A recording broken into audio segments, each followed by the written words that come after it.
Welcome to Flat Earth Debate Uncut and After Show. I'm your host Nathan Oakley, and if you are new to this channel, or you've not done so already, then be sure to subscribe, hit the bell notification icon and join button if you'd like to become a Nathan Oakley 1980 channel member and keep up to date with the Flat Earth Debate. If you would like to support the channel, there is a super chat that runs alongside each of these shows while they premiere, and there's also a PayPal, Patreon, crypto and thanks button in the info box below the video. Speaking of Patrons, I'm going to do a quick shout out to all of you who do support me on Patreon. So, a massive shout out of thanks and appreciation to Giuseppe Montesano, Jimmy Eats Soup, Mitch Kennedy, Original D-Rose, Rod, The Name's Burley, Twad Wazzle, Jason Hornsby, Christoph Fournier, Flat Earth Gibraltar, JMels24, Unamento, M, Iron26, Endless, Goldie McKiernan, Retro Bill, More Books, Bogey, Michael Kahn, John Kays, Patrick Gunnels, Banter, Mel B. Styles, Hairy Blade, Mobile Max 777, Rob W, Reese Pound, Del West Watson, Maria Nealands, Unbelievable Productions, Blue Ridge Ranger, The Real Gabster, Skeptic 936, Life is Short, Texas Mike, Tina Baker, David Wayne Foster, and Dank. So another massive thank you to all of you for supporting me on Patreon. Now I will hand over to whoever is in Discord and Google so you can enjoy their dulcet tones while I set it for today's live show. We're just people. That's all we are. All of our flaws and everything else. So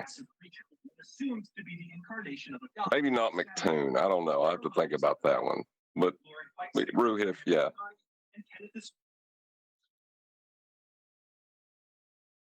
Yeah, well, he's dealing with life too. I think he has health problems. I'm not sure. So, yeah, we wish him well too. Yeah.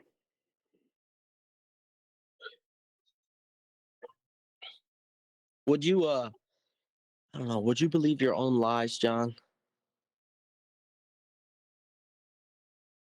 People do it all the time. It's something that you can't really answer because the moment you're able to see it, I don't think you can. I don't think we can, I don't know, man. I think these people are smart enough to know in their minds, like, the contradiction. They know the contradiction, circular reasoning. They're not that dumb. They'd rather believe the lie. But there's people on both sides. There's people on both sides doing it. It's not that they are doing it on purpose, I don't think. It's just they have an idea of how reality works, and they're going to stick to that. And when you challenge their bias, it'll get ugly. Well, you know what? One thing you have to admit, though, I'm not saying everybody had this perspective, but in general, before Dell, Rachie, and Jaron, and whoever else, besides the Flat Earth Society, which we always, I'm not saying you always literally, but most always said was some type of psyop that the government, did an infiltration, blah, blah, blah, blah, blah, blah, blah. That's what they say. But anyway, there was one time when we just thought the Globers had this psychosis, delusional psychosis, and it's cognitive dissonance. Now we realize it's just not that we realize, but it comes to the surface that it's human nature because we have flat earth prominent individuals who at one time we were all on board together and they just went this certain direction.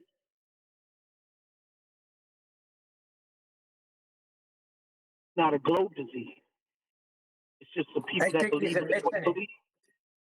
I think he's missing it. It's a power struggle right now. Who's going to sit in Odell's chair? Yeah. That's a good way to look at it too, Neil. Exactly. But it's who's got the coolest story struggle, really, isn't it? Is there a free chair going? I need a free chair. Hey, Neil. Yes. Neil, I know you secretly listen to Globebusters, so I just want to ask you, did you listen to the last Globebusters where Whitsett was hosting? I haven't listened to Globebusters in a long time. I'm really interested. What happened? Okay. That's Just so okay. you You know, don't I have to haven't admit listened it. in a long time. Go ahead.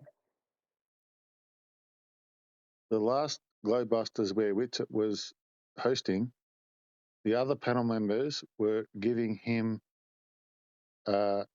some negative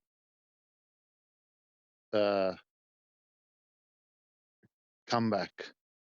It was really awkward. They didn't agree with him. They were giving him some negative feedback. Yeah, it was a Who? very I missed it. strange Globebusters. I missed the whole thing. Giving who resistance? Jaren? No, Jaren He wasn't. said with Oh, Witsit. Jaren wasn't. Witsit. Okay, I'm sorry. Jaren wasn't there. Witsit was hosting. So Oh, the other okay. panel members were really negative towards Witsit and weren't giving him anything at all. It was really awkward Globebusters. Okay, is what's his name still on the panel? The Morgile? Morgile, he John hasn't the been on the Morgile? panel in Because I 10 know years. he's not with it.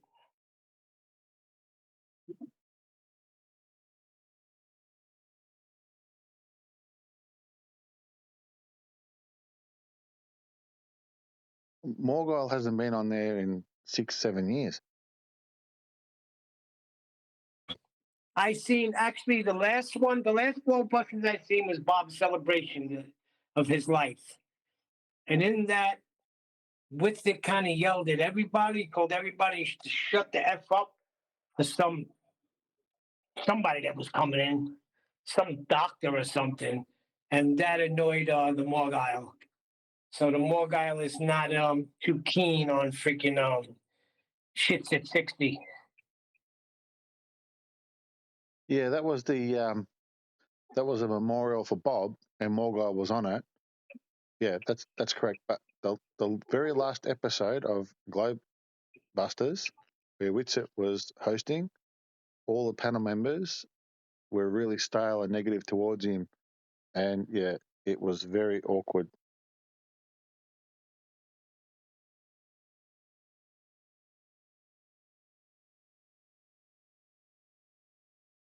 in any kind of power vacuum, when somebody reaches for the throne, all the other contenders will get upset. Yeah, that's correct. That's correct. You know, you said Witsit. What's Witsit?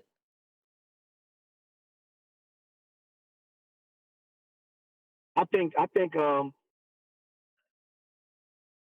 if Nathan ever retires or says he can't do it anymore for whatever reason, there's going to be a war here between Aaron and John.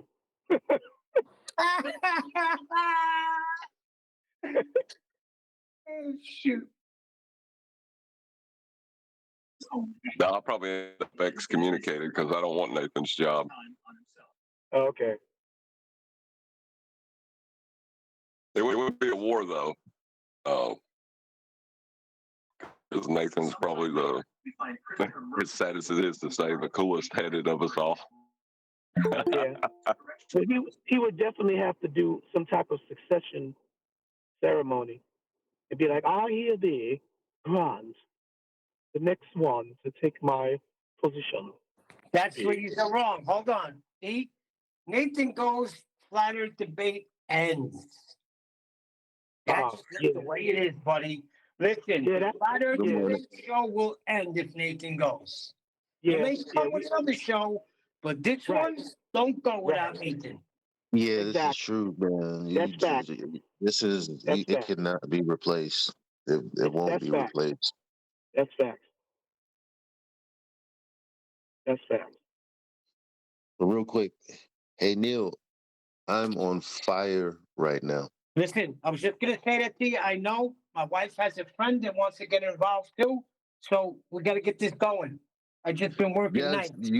You just have to, because I can't contact you like at all. I know. I'm gonna call you. All right, man, because I'm about to be extremely busy. Just picked up a new hire. I got like 2 more. And once I start training them, man, I'm just saying, I want her to be in the loop. Yeah. We're gonna call you tonight for sure. All right. Training what? What's your training? What y'all talking about? I want to be trained. I want to learn. It's not flat HVAC? Earth related. It's HVAC, air conditioning, what? Air pressure tanks, what? No, it's in finance. Oh, okay, I got you. Yeah, he's a pimp. Well, I'm good with numbers. Liabilities, assets, percentages, yeah. Points, yeah. But yo, man, like it's interesting things happening in flat Earth, yo. Like I never thought I'd hear, yo, there, the guy that randomly came in and said science doesn't prove things. Like, as a matter of fact, yeah, Nathan, I kind of I wanted to go over that video, but I guess I have to, kind of really clip it to make it make sense for the show. So I'm not gonna rush it. Um, yeah, let me clip it out, but it's a good one. Okay, One of 24. Oh, you know what? Do you want a clip of No, never mind. Never mind. Yeah, I'm gonna clip it out. It'll be awesome. The answer probably be no. I mean, I'm generally good, but if you do the work and you want me to play it and respond to it, then I'm good with that too. All right.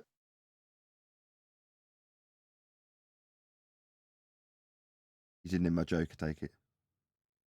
I didn't hear the first part. Sorry. Said you were in finance, and I said, yeah, you're a pimp. Oh. No. Bitch better have my money. What's that song by Hustle and Flow that Terrence Howard did? It's hard nowadays being a pimp. All the money and the money that you spend. Can you not do that, please? Ever again. Okay. That just reminds me of Slick James Johnson. I can't hear the word pimp without thinking about that Slick individual. James. Slick James That's Johnson. when we both came in around that time, right, Neil? Yeah. Slick was good, man. I thought so too, man. I thought so too. We're talking about the guy that said he's seen no evidence for an intelligence greater than his own. Besides I don't know if look. Yeah, yes, that guy. If that's what he said, that guy. He had amazing material, and I liked the way he thought. People get sorry, it's the morning show. People get testy when other people are testy with them, and it's very easy not to like someone based on how they react to other idiots. So I'm not giving a judgment on whether I liked him or not, but he did say that. yeah, that guy liked him a lot. he had no beliefs. What's the problem with that? That's an interesting Wait. Was this guy a pimp?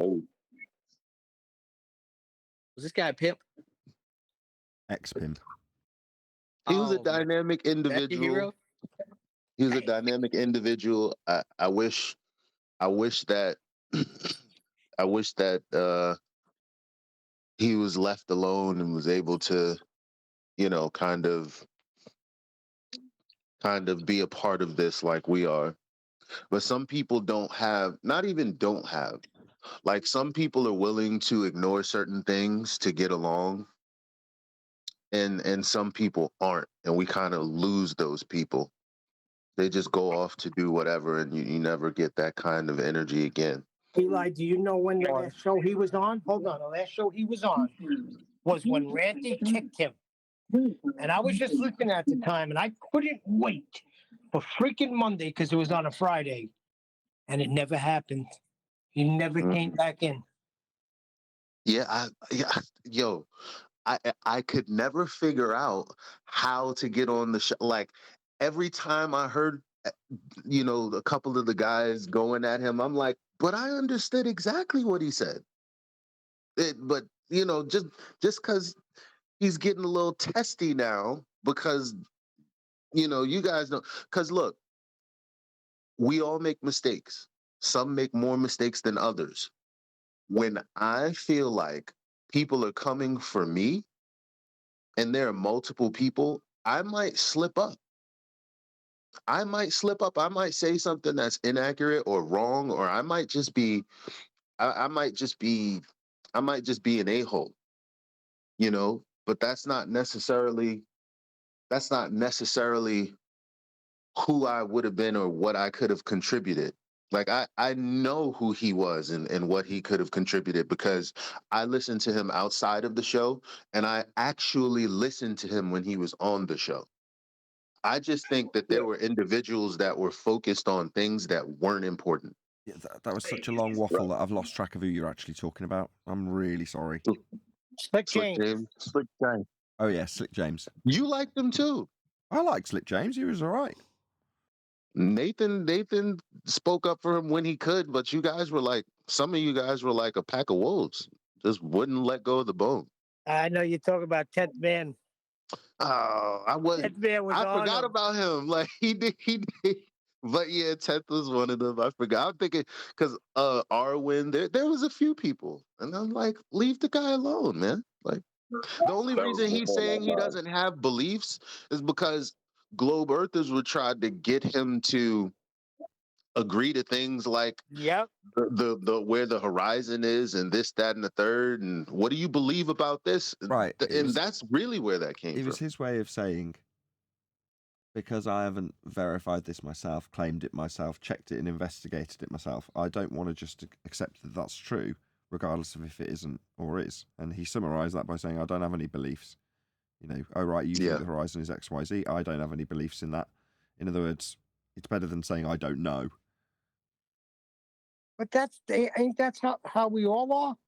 If we can't validate it, we're not getting behind it. That was a little different than no beliefs, but that's basically what he was saying. That controversy, if you want to call it that he bought was a positive thing, not a negative thing. That wasn't why he's not around anymore. He's not around anymore because he was extremely misogynistic to several of the women in the Discord server, and he got promptly removed for it. That's why he's not around anymore. Everything he did in the live show was admirable. And it did bring on us. Like I probably wouldn't have pushed so hard to figure out how to get on if that didn't happen. Who knows? I wish I could find the show when Ranty kicked him. Oh man, I couldn't. It was crazy because I couldn't wait till Monday, and he never came back on. I was like, damn! I thought he was gonna come after Ranty, but he had came on a while later on QE show, and I asked him about it. He said I did get Ranty on another platform. I was like, yo, but I was waiting for you to come on Flat Earth Debate. It was funny. That's hilarious. He was the antithesis of 10th Man and Ranty, and they went head to head, and I think in the end, Slick just burned himself out. Maybe, I don't know.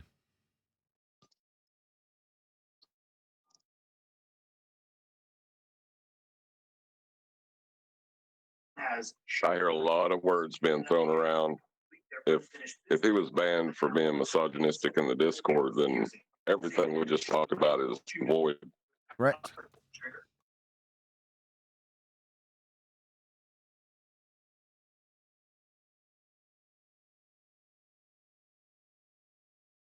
He wasn't banned in Discord.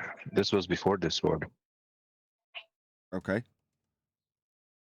What I do remember is I had no part in his removal. Not that I'm saying it shouldn't have been justified or wasn't warranted. I'm just saying that I was informed after the fact. I'm like, okay, fine. So I don't actually remember me not knowing that it wasn't Discord is because I had no part in it. I was just, like I say, informed after the fact. I wish I knew exactly what did happen, because what if he just spoke about, like, you know, what his old life was and then was antagonized by someone. This is high speculation. I have no idea. Yeah, and man. Why are you doing this? by... What is this? pimp convention, defend the other pimp. What's going on? No, he wasn't. He was a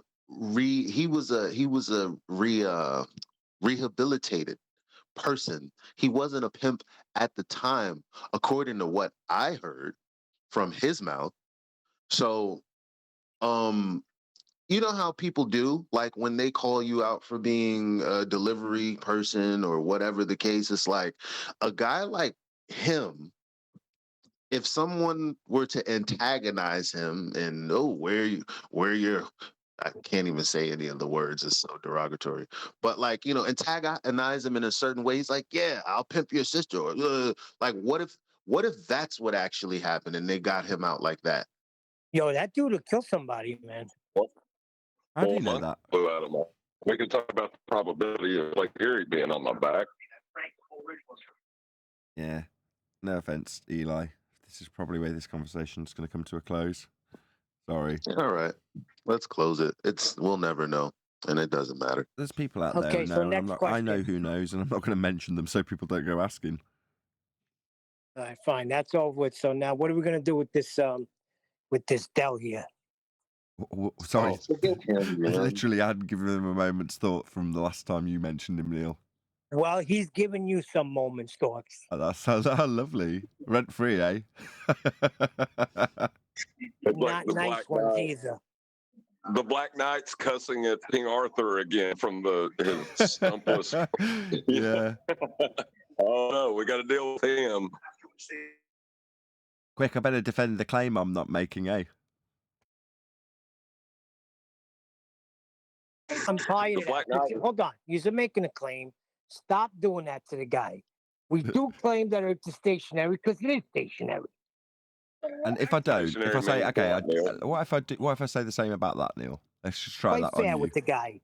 Neil's already triggered. I noticed because he's a big fan of Dell's.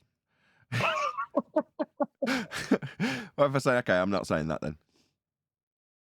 I'm not saying it's stationary either. I'm not saying anything. Not making any claim. You have to account for the mechanism that's causing relative density disequilibrium, that's causing things when they fall like a leaf off a tree to have movement.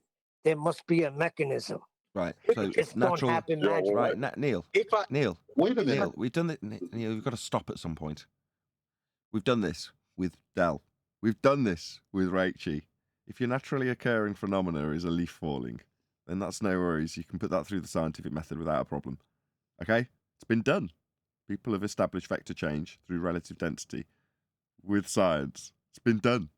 So I'm not going to trouble myself with it because I'm not making a claim about it. Now, if someone comes along and says, "You're claiming nothing's happening." Am I? Oh, right, okay. Well, I say that's not true. Oh, really? That's fascinating. What do you say is happening then, sunshine? I You say, understand now. I my got it. I bad, understand. my bad. You carry on. Just host the show for me in the middle of my sentence. Oh, stop crying. I I'm in the understand what you middle of a mean now. bloody I forgot about sentence. that. My bad. If I may- Obviously, it's very important that you interrupt this concise address to what you want to talk about Dell, which I've just said I hadn't given a second thought till you brought it up. But obviously, you interrupting me addressing exactly what you want me to talk about is critically important. Go ahead. Well, you concised it about 100 times. I'm just saying, okay, I understand now. We gave the answer. He put it through the scientific method. Anthony did it. I forgot about that. So he can't even come with you need a mechanism for movement because it's already been done. Got it. You're missing the nuance, right? For him to have his argument, he needs to stack it up in false dichotomy. Ergo, he needs me to be making a claim. And if he says, your claim is nothing's happening, it's stationary. Okay. I could fight the fallacy of non-existent proof that isn't required if I'm not making a claim. Or I can just say, okay, you say I'm saying that. Okay. Right. Well, that's not true. So you say I'm saying it, and you say what I'm saying isn't true. Okay. That's nice. Right. I've got to... I'll... Second attempt. I'm going to get real pissed off real quick today, I can tell. Who was that?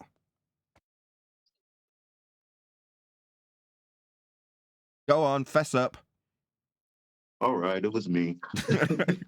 That makes me a lot more tolerant because it's probably relevant. Go ahead, Eli.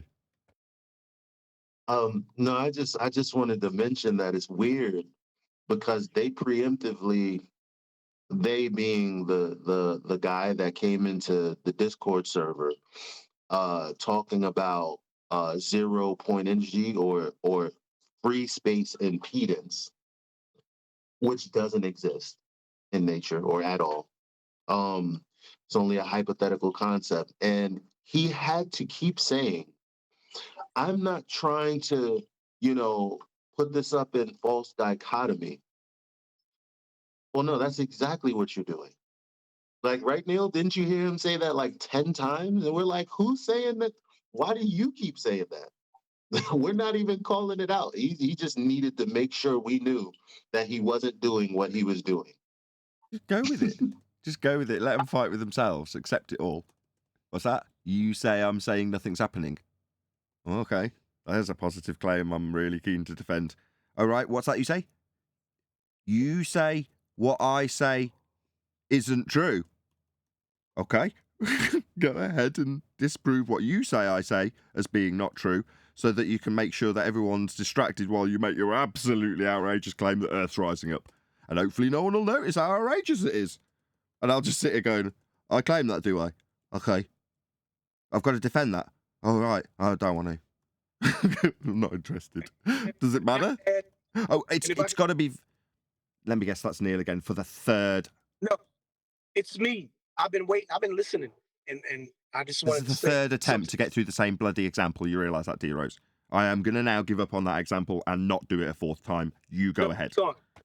Keep going. No, keep going. Keep going. You've just interrupted me, and I'm not going to do it a fourth time. I've tried 3 times to make the example and give the conclusion to it. Now I'm going to stop.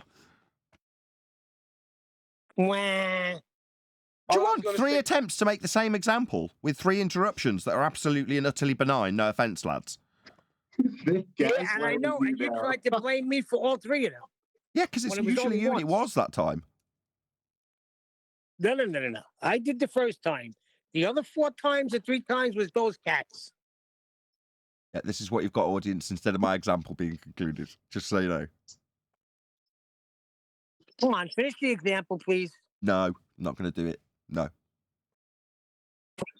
All right, what I was going to say was, I thought not a claim, but the evidence had already been substantiated that Earth is stationary, arguing with the ballers for the past 2 years, 3 years, where it's been really substantiated. So there's that's no need to prove.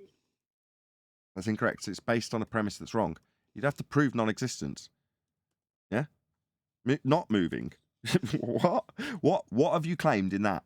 There is nothing to claim. There is no claim. Right. You're not claiming anything. There's nothing happening according to the claim of nothing happening. It's not rising up or falling or moving sideways. So not doing something needs justification. No, it doesn't. Don't fall for his stupid trick. Gotcha. Just so he can stack it up against his own stupid claim. That's it. That's the only reason he's doing it. Yeah, it reminds me of like when you used to be on the phone with your girlfriend. You say bye first. No, you hang up first. No, you hang up first. He just passing the potato back and forth because he doesn't have any evidence to prove his claim. So he's like, no, you go first. No, you go first. No, by all means, you go first. And that's how he's distracting and diverting the attention that his claim is bullcrap by reversing the burden. It's a technique. It's not clever, but it's typical. It needs a passionate argument to take place without the affirmation of his outrageous claim being too obvious within the discussion. As long as the people who follow him appreciate what his claim is, they just hear him arguing and seemingly winning when he gets someone riled enough for him to be able to say, I'm calling you out on your claim that you haven't proven. Your bullshit's being exposed. Therefore, Earth's moving up doesn't need to be said. He's just showing that he can win an argument about people's personality or whatever it is he's chosen to argue about that day. All this is. Like, okay, what's your actual argument? Your actual argument is your position that doesn't need any proof because it isn't a positive claim is going to be stacked up against my outrageous claim with the focus on your non-positive claim that you don't need to prove and how you haven't proven it when you need to and how you need to explain this mechanism that I'm going to be asking you about because I'm going to be using it to affirm my position that I'm not going to state overtly that Earth's rising up. That's his MO. Well, what I noticed was he comes in and he says, and he keeps saying in his videos too, all he wanted was a conversation. But that's not what he wants. He wants to just spew his bullshit out there uninterrupted. And it just is not going to happen. He just wants a conversation, just a normal conversation between gentlemen. But what he really wants to do is talk his shit. Right. As soon as you go against it, that's when he gets upset. Right, but the ballers used to do it all the time. The ballers used to do it all the time, and that's why I love this show, because Nathan would not let them do it. Cut it right off at the knees. You're not going to spew your rhetoric here. Yeah. Last time I came, it was me taking the position that I'll argue against his claimed position that I'm supposed to be taking. Point out that it's a lie because I haven't said it, but simultaneously argue against the position he's lying about me taking. He's saying I've got an argument about why things fall down when you pick them up and give them potential energy, according to him. I'm like, okay, right, unlike the clouds, was my response to my own claim to be, quote, that he hasn't got. Well, like I say, in hindsight, should have just gone with it. What's that you say, Del? I claim nothing's happening and that needs proving and is wrong because actually it's all rising up. On you go, fight against yourself. You say I say that, okay, if you say so. It's not true, what you say I say. Okay, if you say so. Keep fighting against yourself, sunshine. I'll just keep agreeing till you make the overt claim that Earth's rising up and we all have a good chuckle at you. Hey guys, is proving the cause of a cause outside of the purview of science, of the scientific method? You mean the cause of a cause? Well, I mean, that's what Dell's talking about, the cause of a cause. No, he's talking about the cause of an induced effect, where the induced effect is man-made and the cause is an outrageous claim that Earth moves it. It's still a cause and effect relationship. It's just not valid. We took Raichi through it on Ballbusters. Effect, density gradient. Cause, Earth rising. Cause and effect. It's like, well, how are you going to vary Earth rising? An invalid hypothesis.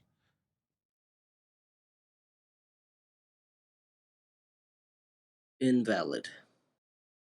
Yeah. I would still like to. Say again, John? I would love to go on his show and have that conversation. I would just claim the eastward moving Earth and then do all the same tricks he keeps doing, just back at him. Well, like ballers do.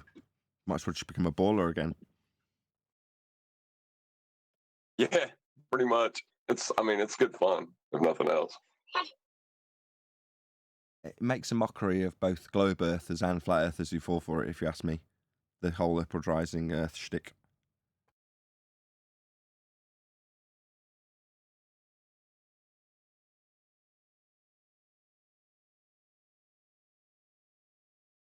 Yeah, it's the same trick. It is the exact same trick, and they're falling for it. Yeah. Left and right, I guess. Yeah, it's a good laugh, isn't it? If you can pull someone who's into realizing you've been lied to about the nature of the shape of the Earth claimed to be a ball, and dupe them with the exact same set of fallacies into a logical inconsistency that comports with the same sort of claim the globe's making in regards to space and Earth rising up versus Earth in space and spinning. Well, if you can dupe them into that exact same thing, that's quite amusing, right? The ignorance of falling into the same fallacy. I mean, we've seen it all the time. We saw it with Behind the Curve when Bob Nodell, rest in peace, set up his own false dichotomy and affirming the consequent, and then with the idea or with the notion that he's going to disprove the notion within the fallacy, and then he ends up affirming it. It's like, well, that doesn't make the fallacy true. You know, if Earth's a sphere, then we'll observe 15 degrees of drift in this gyroscope. We do observe 15 degrees an hour of drift in the gyroscope. Therefore, Earth must be spinning. No, not at all. That's an affirming the consequent formal logical fallacy. I could put anything in that we actually observe. Yeah? And affirm the consequent for the thing that I assume in the first instance. Right? So, if we are run by alien overlords from the planet Zog, then we will experience a day and night cycle. We do experience a day and night cycle. Therefore, we are ruled by the Zog overlords. No, we're not. No, I can just insert anything that we do actually experience into my affirming the consequent fallacy and just have you assume that what I stated as being true and then demonstrate as true proves my assumption. Number one, useful gyroscopes don't drift. That's how they're put into useful practical application on an aeroplane. You'd think Bob, rest in peace, would know that, given that he's claimed to be a pilot. But nevertheless, that's their practical use, staying rigid in space. So you can orientate yourself with respect to space. Where you are with respect to the ground might not be clear to you in an aeroplane if you're in clouds. So you look down at your gyroscopic tool to figure out how the plane is orientated around that which remains fixed in space. That's a gyroscope. If it's drifting, it's useless. So you put it on the shelf and get one that doesn't, if it does. However, according to this notion that we will see drift in gyros, which we do not, then according to that, we'll prove Earth's turning underneath. All right. Well, if Earth's turning underneath at 15 degrees an hour because we see the drift in the gyro, which is remaining fixed in space, that's the whole point of a gyro, then Earth's turning under gyros and aeroplanes and helicopters and drones and balloons when you let them go. Well, we don't observe that drift, i.e. two reference frames, one being the fixed reference of the gyro spinning and the other being Earth turning underneath at a claimed rate of 15 degrees an hour. That's two reference frames. We'd notice, because Earth would be turning underneath when something left that reference frame, and it would drift away at 15 degrees an hour. That's 1,000 miles an hour in velocity at the equator. You'd launch your drone and it would whiz away 1,000 miles an hour. Because according to the claim, the gyro's showing the Earth turning underneath at 15 degrees an hour. Oh, obviously not true, we don't see it. And when we point that out, we get told by our opponents like Simon Dunn that you and your, not mine, globe heads, reference frames are ruined. So you and your reference frames ruined because you don't see drift on a turning Earth that you should see if it was turning. We don't, so the anti-flat earthers tell us that our reference frames are ruined. What, the ones for Coriolis? The two reference frames used to claim you've got a Coriolis drift at 15 degrees an hour. The one that I've just pointed out we'd notice and it doesn't happen. That's when they tell us we haven't got two reference frames for the Coriolis that they need and is claimed by the globe. So that's the actual drift argument taken to pieces rather than dealing with Dell's nonsense of an Earth that's rising up. Because that's what we should be talking about, really, isn't it? Not Dell. He's here to fuck everything up from the inside by the looks of things. I don't care if people have a go at me for calling him a shill, but that's precisely what he is doing. Attempting to fuck everything up from the inside and turn everyone against each other within Flat Earth over some nonsensical, outrageous assertion that Earth's rising up, while he tells people that he's proven his point by exposing people for their non-claim of non-existence stacked up against his outrageous claim that Earth rises up, straight out of the playbook from the Flat Earth Society. But it's not necessarily him doing it intentionally. You can have, they call them useful idiots. You can have shill-like behavior without knowing you're a shill. Doesn't matter if he's a shill. Doesn't matter if he's a useful idiot. Doesn't matter if he actually believes this stuff wholeheartedly or is punting it for money. None of that makes any difference. It's wrong, it's nonsense, it's an outrageous claim, it's used to fuck things up within the inside of this movement, if you want to call it that, because that's what's happening, and that is precisely what he is doing, or attempting to do. When he asks people to prove their outrageous claim that doesn't exist, and then they start vehemently defending what they think they understand about relative density disequilibrium for the sake of argument, he's got onto a winning track because he's got them to argue and defend something that doesn't require any. So that it seems much more plausible when he shows he's exposed them for nonsensical assertions for a claim they didn't need to be making. Therefore, he wins. As long as he doesn't, as I say, overtly state that he's making the outrageous claim, then he wins in the mind's eye of the people that are watching him. Not that that's going to actually achieve anything. Who cares? Other than people thinking the Earth rises up, what's that going to be usefully, practically applied to other than an outrageous claim in and of itself? Make no mistake, he is affecting certain people. Look at his chats. Boy, does he got a freaking following. Good for him. People want to believe that crap, that's up to them. That's their bag. As for him coming over here, he's had his nonsense taken to pieces. It's been pulled apart at base level, explained in terms of its fallacious logic, and lack of scientific validity or even capability of being validated scientifically. So he's had what he needed. Others have come in his wake and got the same. You know, if he wants to keep rinsing and repeating for his own audience, then more fool them. Fool me once and all that. Well, what I don't understand is if you're going to fall for the same trick, why did you leave the globe to begin with? I don't get it. Because most people aren't like you. They don't have the discernment to recognise that for the time being, when you were a glober, the status quo with its explanations was sufficient. You had enough of them to justify your understanding, not belief, in a globe-shaped Earth beneath your feet. Well, for the most part, that is satisfactory to most, and because they haven't looked for the intrinsic knowledge that you did and had when you were a globe believer, in respect to geometric physical geometry at globe Earth edges and tangent points, the average Joe doesn't have that. He's got a very loose affirmation for his globe faith. Well, that can be easily relinquished with another fallacy. And when it's done in this manner, with yet another fallacy that's akin to the same fallacy that you were put on the globe with in the first place, that's just for the for the powers that should not be to chuckle at the masses when they get duped for a second time. Because half the people who are in this movement shouldn't be. Because they don't have any reason to be, any real reason to be, besides being told and liking the idea. It is for most a belief. For you and I and everybody on this panel, Flat Earth is not a belief. I've no belief in Flat Earth. I understand implicitly how Earth's been measured over the years, how it's navigated to this day, and how it appears flat. There's nothing else to it. There's nothing to suggest anything other than that, so there's no belief to be had. It's measured and navigated and dealt with and built on flat. What else do you need to know? Right, but you would think, and this is me projecting again, that if you fell for it once, wouldn't you want to know?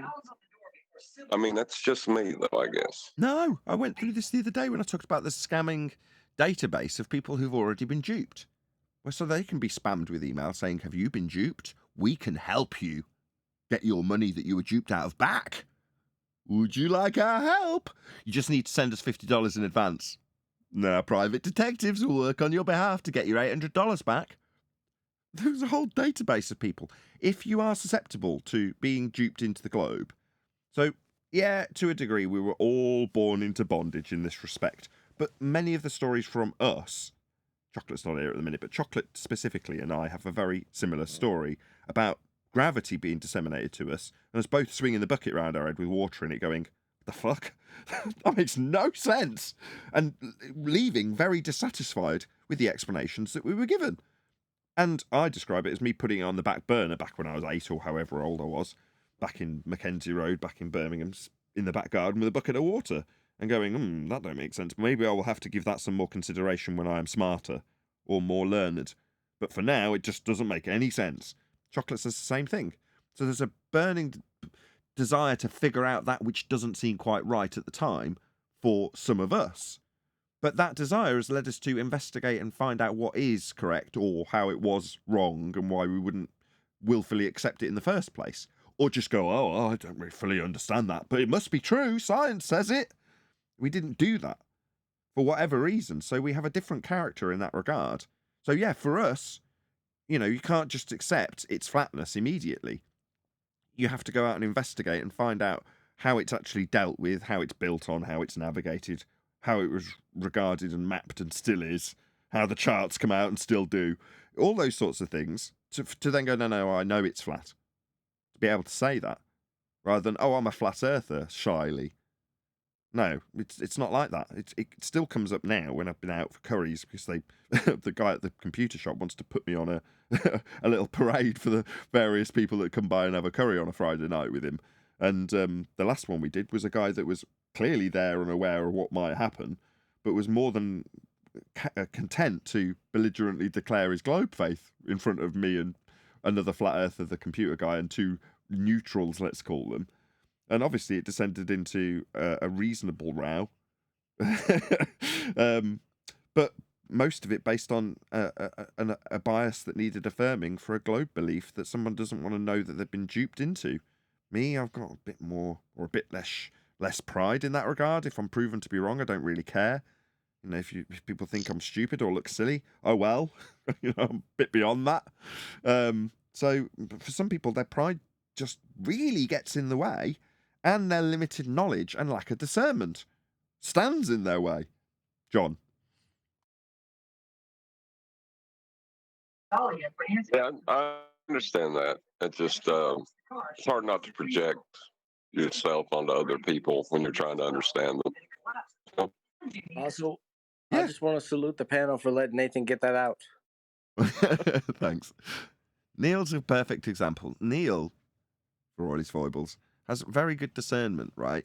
He pays attention, he listens for the most part, and slowly but surely gets there. I can relate. It takes me a while. It might not seem that way on camera or on air or whatever, but Neil and I are very similar in that regard. It's probably why I like him so much.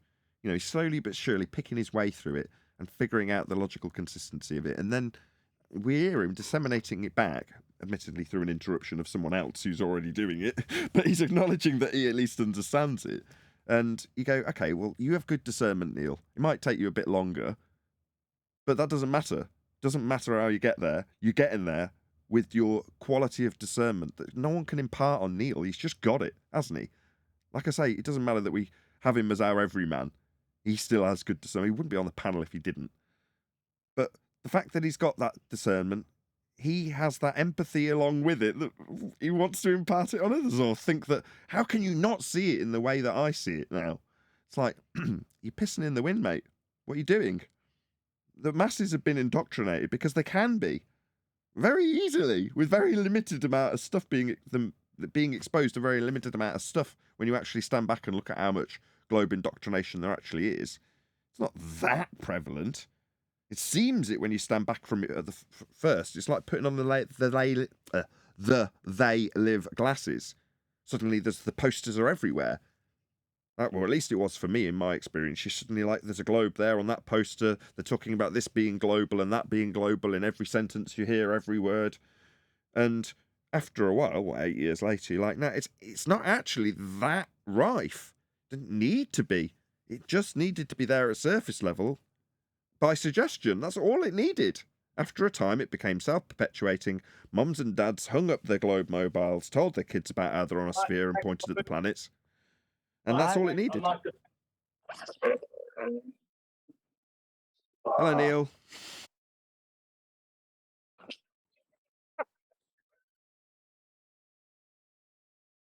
I don't think Neil knows he's off mute.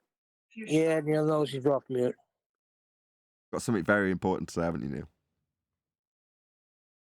No, wise ass. I hit it by accident. I happened to work all night and I'm freaking dead tired. Sorry. I'll just mute.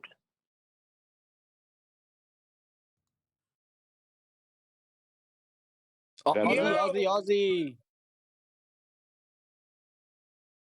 Okay, hello. Well, it's good to have you all. 20 people watching immediately. Wow, that's a good start. Please share the show. All the regulars that are immediately here, keen and ready for us to do a live show and do some housekeeping. So any evidence that you can acquire an elevation angle measurement from a curved baseline?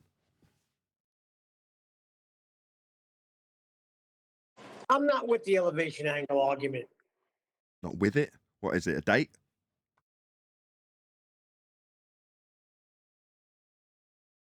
Not really an argument either. So what's wrong with it? Question. It's a question about how you would do celestial navigation, as on screen right now, right? You've got a sextant. Okay? Well, this is something that you level by way of pointing it at the horizon. And then you do your dip correction because you're above the surface that you're referencing as level. And then you measure your angle to the star so that you can figure out where, along a flat baseline, you are with respect to a circle of equal elevation drawn around the GP central point of that star. And you're on the outside edge of that circle that you draw. When you minus from 90 and times by 60, the angle that you are measuring from a flat baseline. That's the crux of celestial navigation. You do that 2 or 3 more times and you can figure out where you are. Okay, that's triangulation by way of a celestial acquisition of an angle to a star, usually a navigation star contained within an almanac. Okay, so we're all clear about what celestial navigation is. It starts with the acquisition of an angle off a flat baseline. And that line will run out to the GP of the star. Flat. So the question in housekeeping is any evidence that you can acquire an elevation angle, that's the measurement just described, from a curved baseline, where there's a curve moving out towards the GP of the star. Because that's not how celestial navigation works, but that's what would be necessitated if you're standing on a sphere. A curved baseline.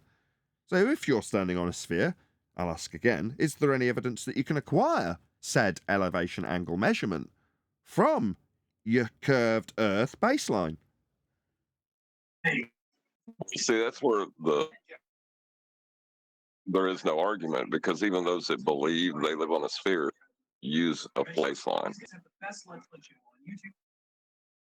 You 30 need 90 watching. degrees. Very No. warm. Very Answer warm welcome. no. Sorry, I'm talking over you. 30 watching already. Brilliant. It's going to be a good show. Please share the show. We're all in good fettle. We're all in good humour. Go ahead, whoever that was from Discord. I'm sorry to cut you off. The zenith is going to be 90 degrees, so you need a flat baseline to get 90 degrees. So that'll be a no. There's no evidence or acquisition no of is the answer. Yes. curved Earth baseline. No, absolutely not. Any evidence of the distance to the sun?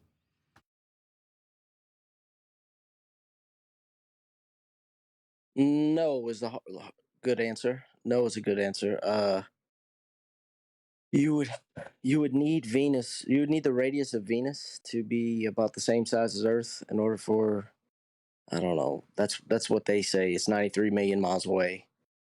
But we don't know how far these strings are. 93 I million chopped miles. that up. You You need a radius of Earth. You need a radius of Venus, and you need to live in Kepler's math. third law. Kepler's third law. I'm helping you out. I'm saying Kepler's third law. Yes, you need Earth to be assumed to be a sphere. You need a radius value to be derived from dip angle measurements to a geometric horizon that no one can see. And then you need to impose that R value that's not acquirable below surface level after measuring an elevation angle measurement to a mountain, in the case of Alberuni, along a flat plane, onto Venus. So you've got R imposed on Venus to give you the scale from Kepler's third law of interplanetary motion. Then you can ascribe distances.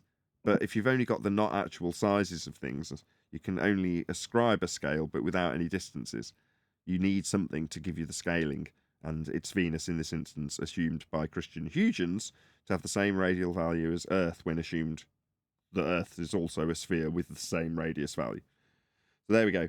This came up sort of when someone was asking, why does the not actual size of the sun not change in not actual size as it moves from its not actual position? Although in a slightly less concise manner. That came up on the Refractive Philosophy channel. So I did leave a reasonably long comment when I did manage to get an hour today as I wasn't tuning PCs. I'm not going to mention that again. But yeah, I had time to actually sit and relax and watch something fun. So I watched a bit of a Refractive Philosophy channel. So subscribe today. I'm about to stick the link in Skype so I can bring it up for my own benefit. But I actually timestamped some points. Unless someone else has got a video that they did actually want to cover today. Is there something specific that anybody wanted to cover today? Well, I just want to address the Kepler. Oh, two people at once. I had John first. Go ahead. I just wanted to address Kepler's third law of interplanetary motion, as it's within orbits, which require a plane of reference to even derive that concept. So they're using a flat Earth twice just to get this distance. That's correct. Yeah, back to the elevation angle argument. It's on screen now. This is your curved baseline for a curved Earth. Adam knocked this up. But yeah, this is how it's done. You draw out a straight baseline, measure the angle. The GP position would be representative of this point here, below the star. So you're measuring an angle in respect to how you see it from your perspective view. And its GP is the land it's directly above. And it draws a circle of equal elevation for you when you've got the distance. And the way you get the distance is take the angle, minus it from 90, that gives you your co-altitude, times by 60, that gives you the distance in nautical miles along this line. Yeah, so you can plot it on your map and draw a circle. Well, you're obviously, as you can see from this guy, somewhere on that circle. The whole point of doing this is you don't know where you are. Well, when you drew another angle out to a star over here, you'd then get a second circle. Now, if there's only 2 points on that circle that you can be where they overlap, and one of them happens to be in the land and one's in the sea, then you don't need a third circle, but you might need a third. In other words, you look at a star over here to get your third position. And once you've done it 3 times, you've got 3 circles. There's only going to be 1 point where they all converge, or I don't know what the word is, where they all overlap at the same point. And that's where you are on the map once you've plotted it. Well, this, in every instance, requires a flat baseline, a 90 degree to the GP of the star. That's how it works. This can only work if Earth is flat. It's the basis for our GPS. It's the basis for our mapping. It's the basis for the charts when people take you on an aeroplane or on a boat. Earth's navigated flat. Measured flat. It's built on flat. Earth's flat. Hello, Mike. Hey, Owen. Your mic sounds a lot better Hello. today. You've obviously done something different. Better?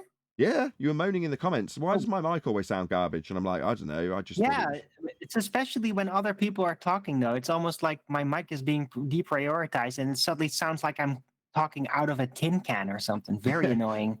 Oh, yeah. I didn't know why that was, but it sounds great today. So, in any event, right, we're going to go to a few various different points in this video. If no one else has got any other points that they want to raise, and I'll just read out my comments that I went through as I've basically done my job for me today. There we go. This is, as I say, Colloidal suspension. It's really amazing, isn't it? What's that?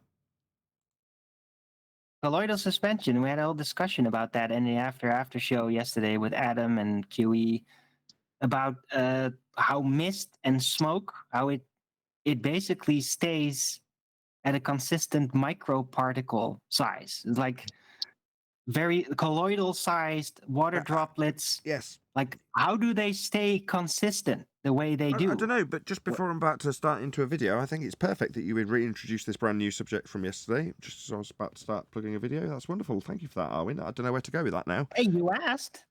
Okay. You asked. I'll stop it. But I did my show on that today, like the first half. So I'm very curious about this effect. But anyway, continue on. I'll read out the super chat first. So shout out to James Richard. They simply assume Venus's radius, then use that assumption for distances. Somebody's off mute. Then use that assumption for distances. Does that sound like science? Not sure I would even call it math.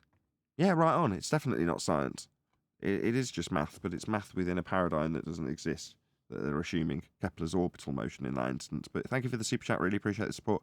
Also, there's a link whizzing by just above James Richard's super chat, as far as my chat's concerned. At least it might be a below on yours. But with a link to Refractive Philosophy. So, yeah, go and check it out. But there's going to be a few things we're going to comment on. I've got them timestamped, so this shouldn't take us too long.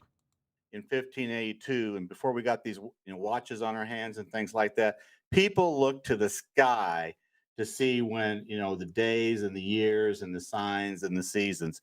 And here in the Northern Hemisphere, the sun is up higher and longer. The moon is less time. They flip when it gets to winter. And you can actually look at the moon. Oh, yeah. I think my critique of this was just, he's a flatty, and my critique was to say, Hemi, what now? Yeah, begging the question fallacy. Anyway, moving on.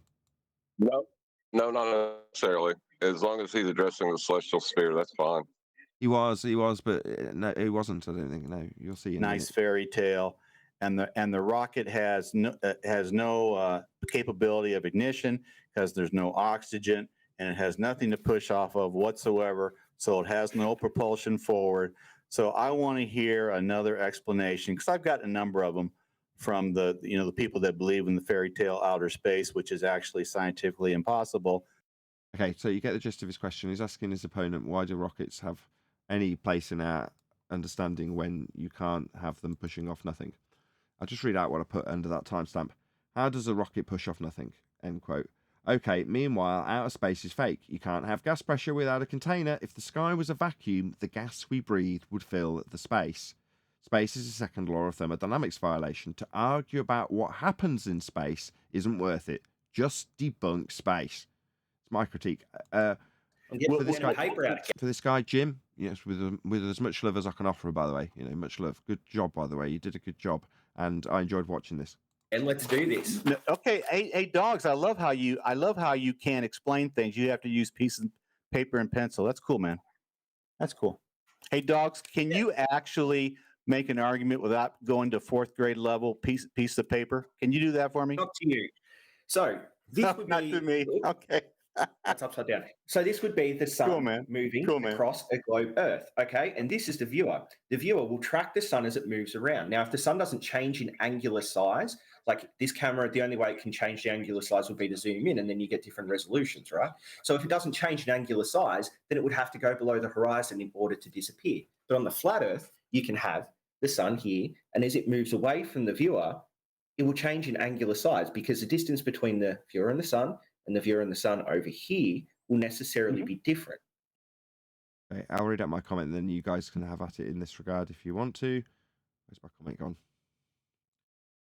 Why does the not actual size, open brackets, apparent size, close brackets, of the sun not change as it moves throughout the day? Hello? Not actual size. You combine that with the constant, and you're rocking and rolling. One more timer. Arwin's mic was open. One more time, John. You combine that with an affirming of the consequent, and you think you have a proof for a globe. Absolutely. Go ahead, Arwin. Which works perfectly fine down here. Arwin? Angular size. It does change angular size. That's not actual size. It's not actual size, exactly. My little Coca-Cola, which I've only had one sup of because it's not good for you. Second law of thermodynamics.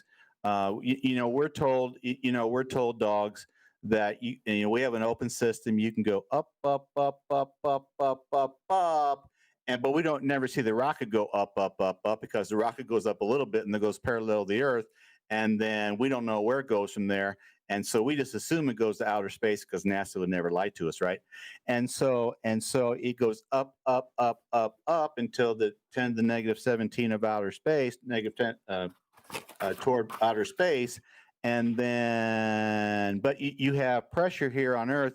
You have no pressure. And as my Coke can did, it wants to find its natural equilibrium, entropy, and all those things. And then what's funny, dogs, is that we're told that when you come back from your fairy tale outer space,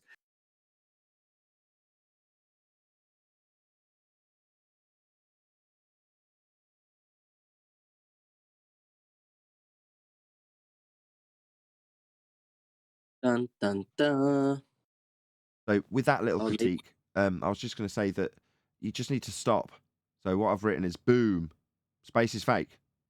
Gas filled space, game over. In other words, he kept overselling it. He kept giving example after example. It's like, you've used your Coke can as an example, fine. You've then pointed out that his fantasy of space is 10 to the minus 17 tour. Make the conclusion and stop. So space is fake. Gas filled space. That's it. And then leave him to roast or hold his toast to the fire in that regard. But he kind of kept going. In cooling cycles. Now, there's a bias for all those gas particles. So those gas particles will have pressure in that there's motion with the gas particles as they're energized. And that motion will be translated into pressure, but that pressure is biased. So it can never, the particles will move, here's my tiny little particles. I'm not pinching nipples, tiny little particles. Okay. And tiny little particles are energized. They're floating around. They hit each other and one will move up away from the Earth. But then gravity will bias it back down. In the same way, and I'm going to get out my pen and paper again, if you get a billiards table and you chock the billiards table up on an angle, and then you get billiards balls that hit. Okay. So gas go down, go boom, boom like billiard balls. Sound familiar? No. Gas expands in all directions, and it expands to fill the availability of volume that it has to fill, as detailed by yourself when you mentioned the second law of thermodynamics, right? So, number one, as stated, gas fills space, it's a law of nature, and number two, gravity's not a force, end quote, to contain gas. So that's George Musa, Scientific American, pointing out that no, there's no force of gravity to make gas come down like solid bonded billiard balls. Not at all. Anyway, that's all I've got on this. I just wanted to promote refractive philosophy more than anything else. So I'm going to share the link in the chat again. Please let Refractive Philosophy channel know that we think they're fantastic and subscribe to them immediately. Give them a thumbs up. Leave them a comment that says, @Nathan Oakley 1980 sent me. As I say, there's a link whizzing by right now in the live stream chat. Did you enjoy that? Was that a good little thing for short 5 minutes? What about clouds? There we go. Did we come to a conclusion yesterday? I buggered off before it all went terribly sour.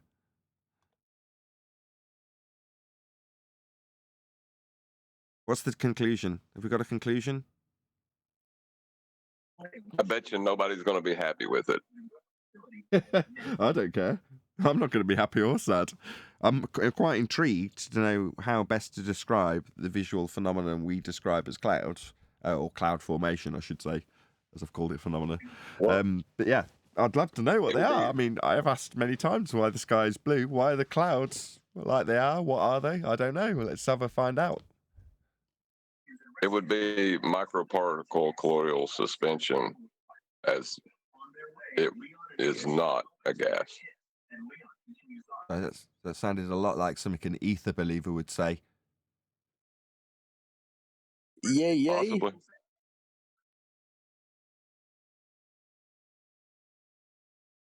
No, it was funny. Say that again, John. Microparticle colloidal suspension, because clouds are not a gas.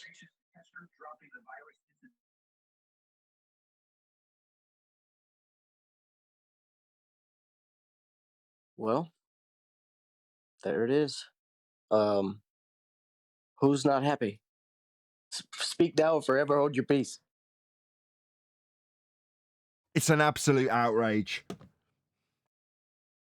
Well, you could always say, if you're going to talk about the volume of a cloud, where's the container? But you're talking about microparticles, so you're not talking about the volume of the cloud. You're talking about the microparticles within it. Well, I could answer your first question. I mean, for it to be forming clouds and condensing, it must be part of a contained pressurized system to begin with. So without that pressure in existence, there's got to be a container of sorts for everything for that system to exist in the first place, for you to have that description of something that occurs within a pressurized system. Shout out to the Arc Ash for the super chat. Really appreciate your support. But when ballers come here and bring up clouds as examples of gas pressure without a container, clouds are not gas. No. Okay.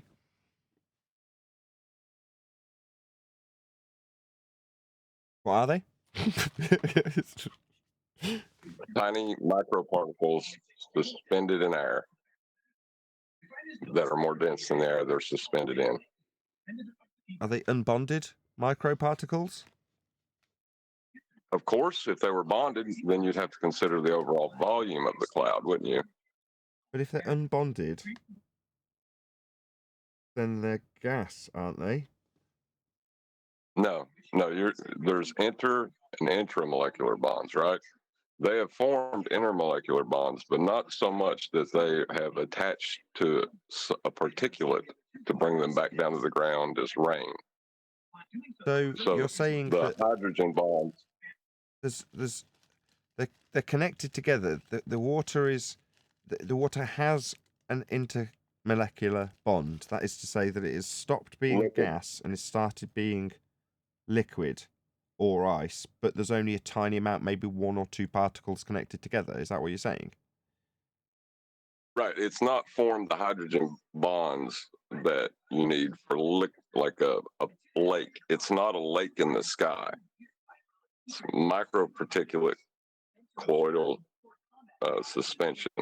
So it's tiny particles that are not connected. Not connected. So when right. So you can't invoke volume, because what do you need for volume? A container, right? Yeah. Well, no, just to describe it, I'd need to know the volume of the amount of stuff within a certain volume to quantify it. But I'm saying, in terms of what's actually occurring, if they're unbonded and floating around, as far as I'm concerned, that's a gas right there. But you're saying no. You think you can have volume without a container? Didn't say that. I said to quantify it, I'd need the containment level. But I'm not trying to quantify it in terms of its amount of pressure on something or anything else of that nature. I'm just saying, in terms of what it is, if it's unbonded, if there's no intermolecular bond, then it's a gas, isn't it? No, it has some intermolecular bonds. It's not. It hasn't formed the necessary hydrogen bonds to be rain because it has no particulate matter to attach to. No particulate matter to attach to. Right. But to help it form. So you're saying what? It's a different temperature to. It's at a temperature that would facilitate it being liquid water, but it's still unbonded. That still sounds like a gas to me. Oh, no. It's not a gas. Smoke is a good example. No, that's just is smoke a gas. Smoke, meh. Okay. Now, see, smoke, it displays the same thing as clouds, does it not? Yeah. Is smoke a gas? No. No. Neither's asbestos, as you gave it as an example, but yes. So that's the end of that. It's not a gas. Okay. I'm gonna have to wrap my head around this a bit more, maybe, to the purposes of almost nothing, because this is a folly. I mean, we're having this conversation because we point out when somebody asserts that the Earth rises up that we've got clouds. Now, beyond that obvious assertion, there's no further explanation required for what the clouds are, but it has developed into that discussion, which is interesting. It's an interesting folly, because we're not making any claims here, right? Just, you know, further to that, we're no bloody meteorologist society either, are we? Let's be honest. Pseudoscience. Meteorology?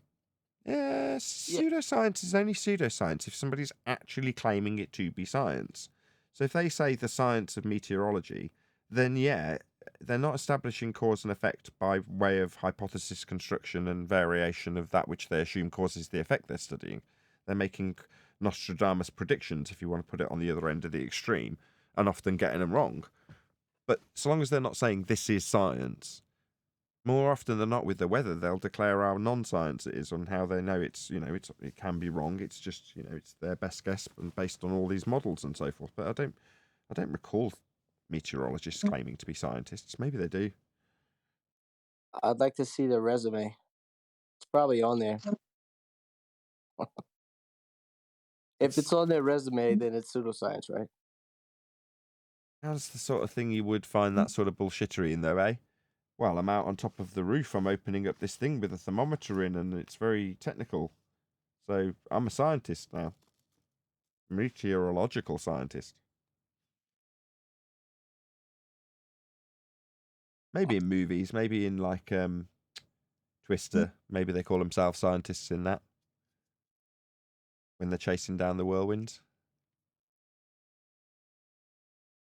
Oh, they're definitely not empirical. I mean, the weather, just wait a moment and obviously it'll change. I don't know why we're talking about weather. I feel like I drug the whole conversation down now. Not at all. It's awful hot here. The reason we're talking about weather is twofold. One, because in intentional terms, I put the housekeeping question with Coriolis in there. Or did I? Did I? No, I don't think I actually did. We just ended up talking about Earth rising up and the clouds overcoming that argument, which has led to weather. It was yesterday that we were talking about the Coriolis effect and being caught up in a hurricane, to be in the non-inertial turning reference frame of a hurricane, to see the tree that's rooted into the ground coming towards you and you're going, oh no, the tree's coming to get me, when that's a not actual deflection of the tree as you spin round in a hurricane. But that's how you have Coriolis effect. So for it to be induced on a turning Earth, you've got to be on a turning Earth, seeing things drift away because you're turning beneath them. That's what Coriolis is. Obviously, we don't see that effect. Again, that link back to weather directly in terms of the discussion of the nature of the Earth that we live on. Weather's intrinsic to that. So, it's not that you brought the tone down. We're not just being British and asking how the weather is. Well, it wasn't really about weather. It was about gas behavior as it relates to the second law of thermodynamics and the claim that we're in an open system in a heliocentric universe. So it was related. Exactly, it's gas pressure, and weather is just that, right? What is it other than a constant flowing example of the second law of thermodynamics? Freely and randomly in all directions, right? Right. But also showing the entropic effects within a dynamic system of high pressure flowing to low pressure. That's all the meteorologists report on for the most part. That's what will give you a lot of different weather systems, high pressure to low pressure.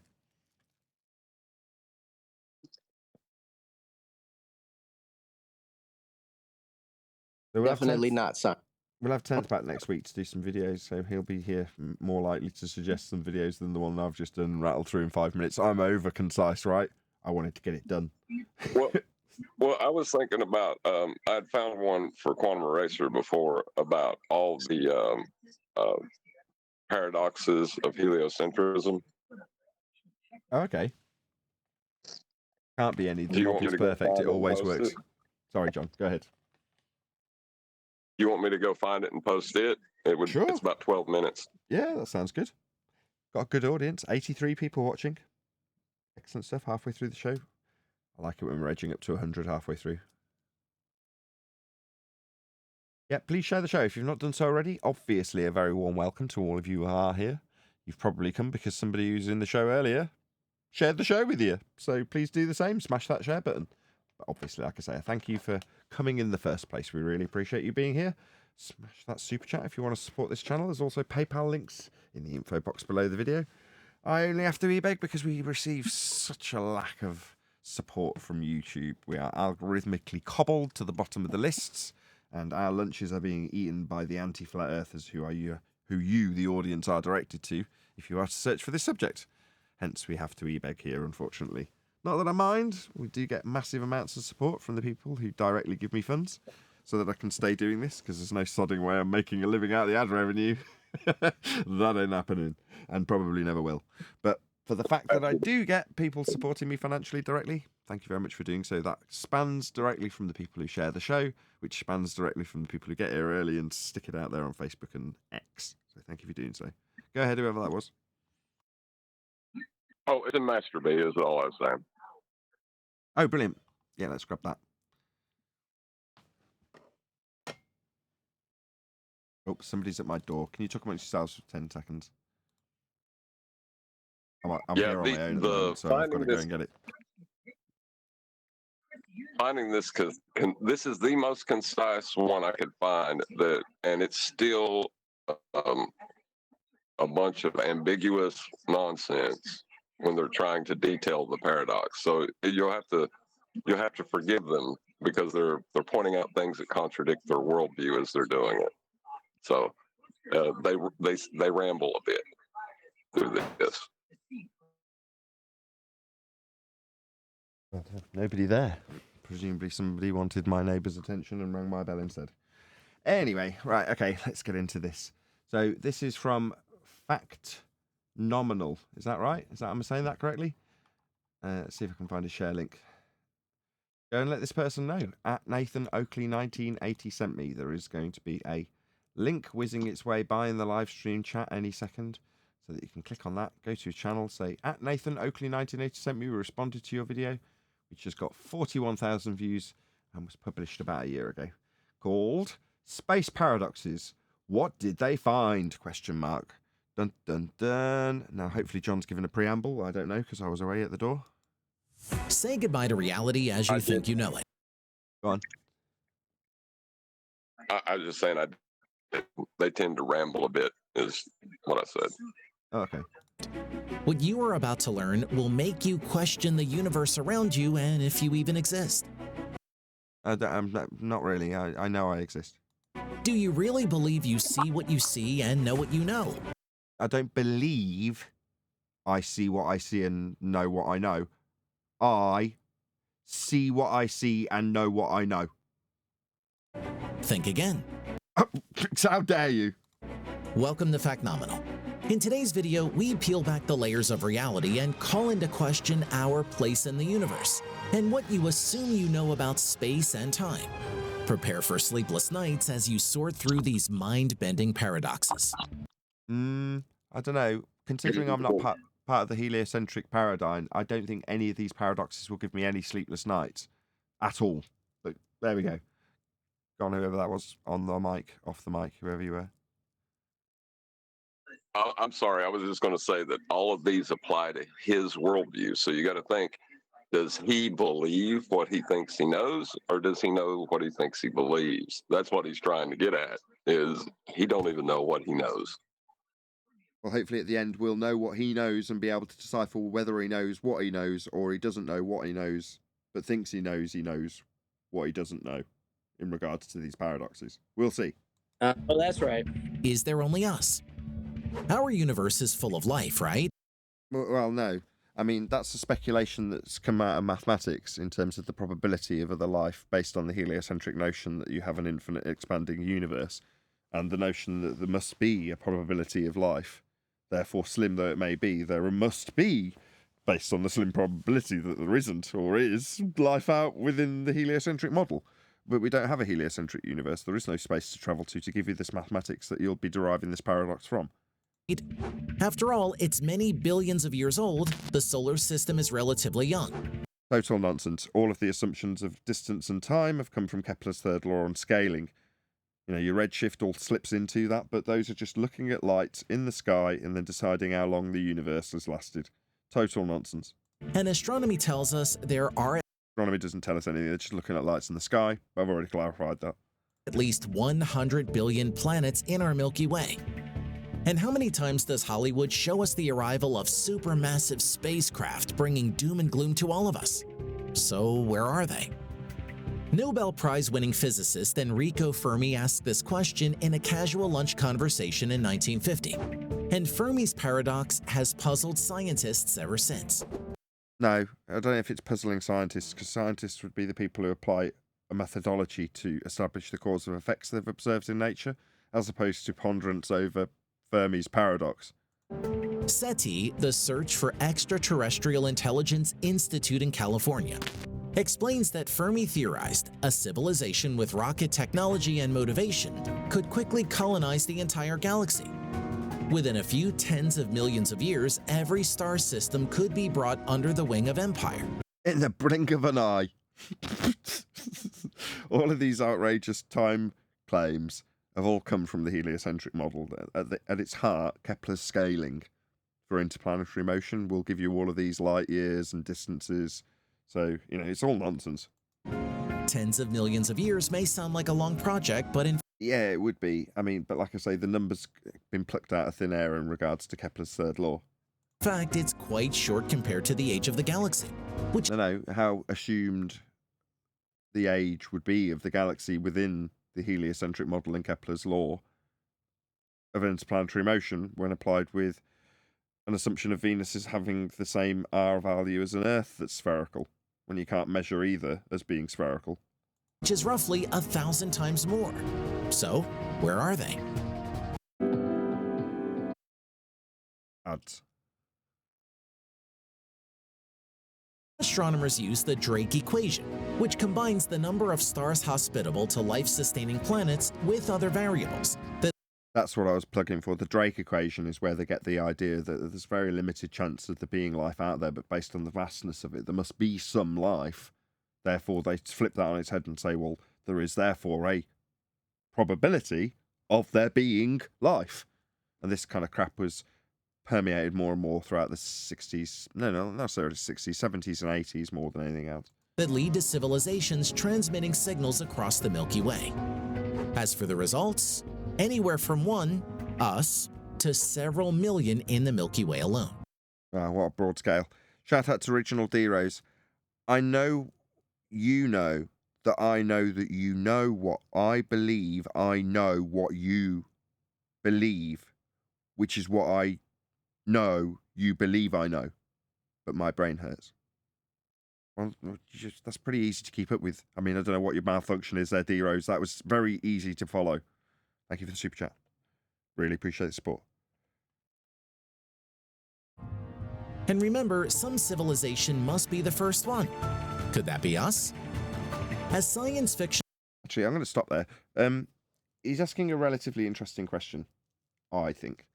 If you ignore the space bollocks And just accept that we have discovered new worlds. They were on the map called New Worlds when people went out towards the horizon, formerly known as space, and detailed in the old books of the 1800s and prior as being space. Space was out towards the horizon. New worlds were the continents we now know and love. But when they weren't in existence and then found, they were dubbed New Worlds, because that's what New Worlds were. But in terms of were we the first, I don't know if we'll be the last. For all we know, out in space, out towards the horizon, there may very well be, as we have already discovered and history has shown us, has already happened many times in our recent history, new worlds to be discovered.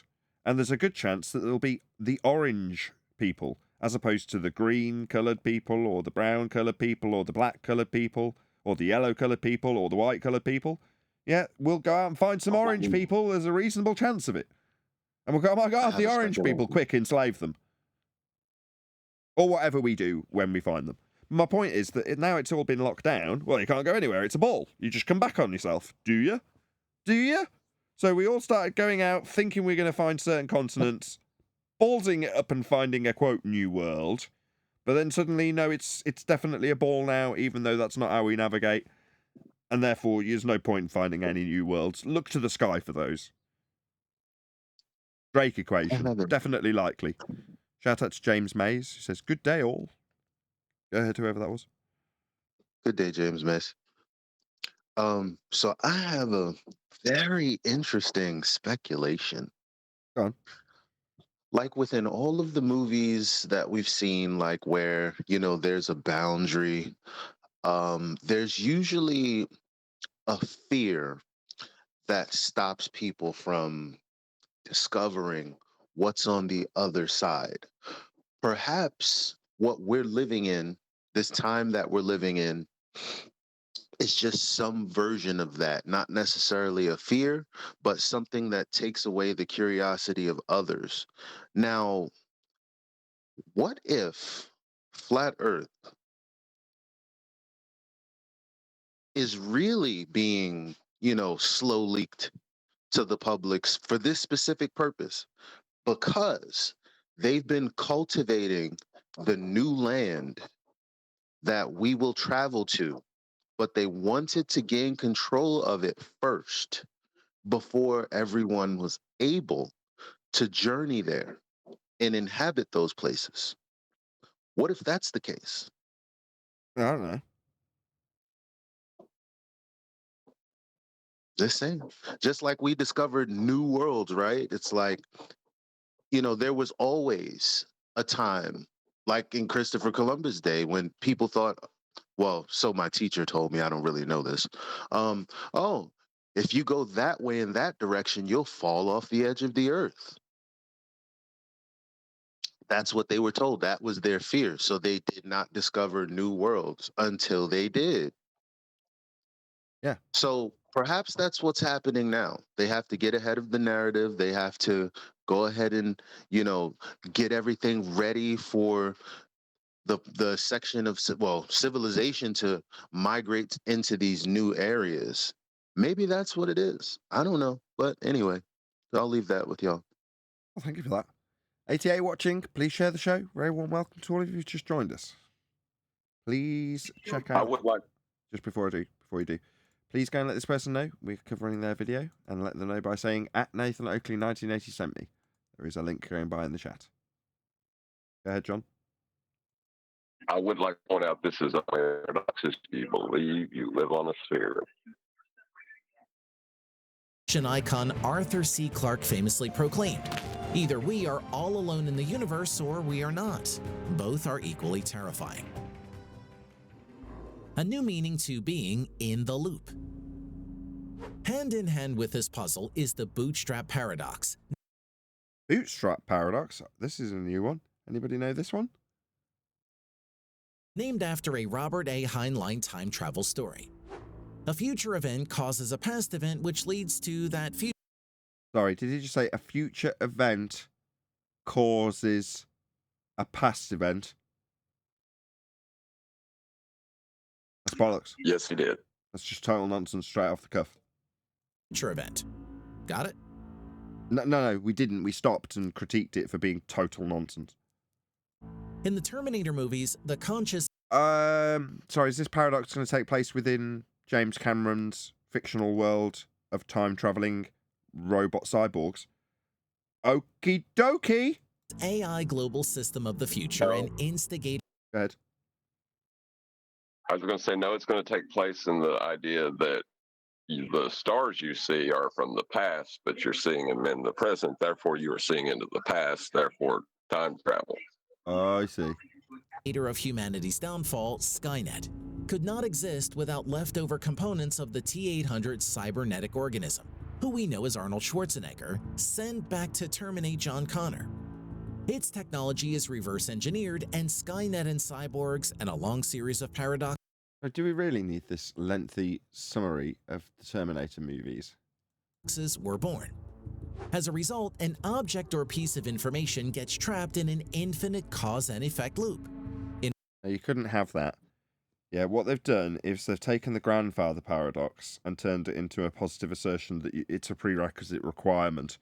It's like the entire universe's existence in the Terminator franchise only exists because of the arm. That arm in that movie is the arbiter of everything in the known existence of the universe. Because without that arm chopped off of the Terminator and then reverse engineered into the Terminator, the universe wouldn't exist. It is that simple. The arm is God in the Terminator movies. It's stupid, but that is a fact. Because it's essentially taking the grandfather paradox and inserting it as a plot point. In other words, where's the point of origin? There isn't one. It's part of the grandfather paradox originally spun. Back to the Future. Can we travel through time? No. Besides the universal tick-tock way each of us does every day? Einstein... No, we don't tick-tock. No, you're halfway to a reification fallacy already, aren't you? Tick-tock would be the mechanism of a clock, and the clock would be a quantification of our convention for time. Einstein's theory of special relativity said... Oh, Einstein's fourth dimensional space-time? No, we don't exist in a 4D described by Einstein as pseudo-geometry. It's pseudo. Fake, sham, not real. There is no fourth dimension. Says yes, at least in one direction. Well, that might be true in his maths. Meanwhile, in the three-dimensional Euclidean world I live in, there is no bent fourth-dimensional space-time affecting anything. Even if there was, in the maths, it's not a force. The genius himself once said, people like us who believe in physics know that... You don't believe in physics. Physics is the study of the physical. There's no belief in physics. It's nonsensical to say, I believe in the physical. Oh, really? That's lovely for you. Me too. So what? Yeah, but it's just absurd, the statements that come out of Einstein's mouth half the time. That the distinction between past, present, and future is only a stubbornly persistent illusion. No, that's total nonsense. Yeah?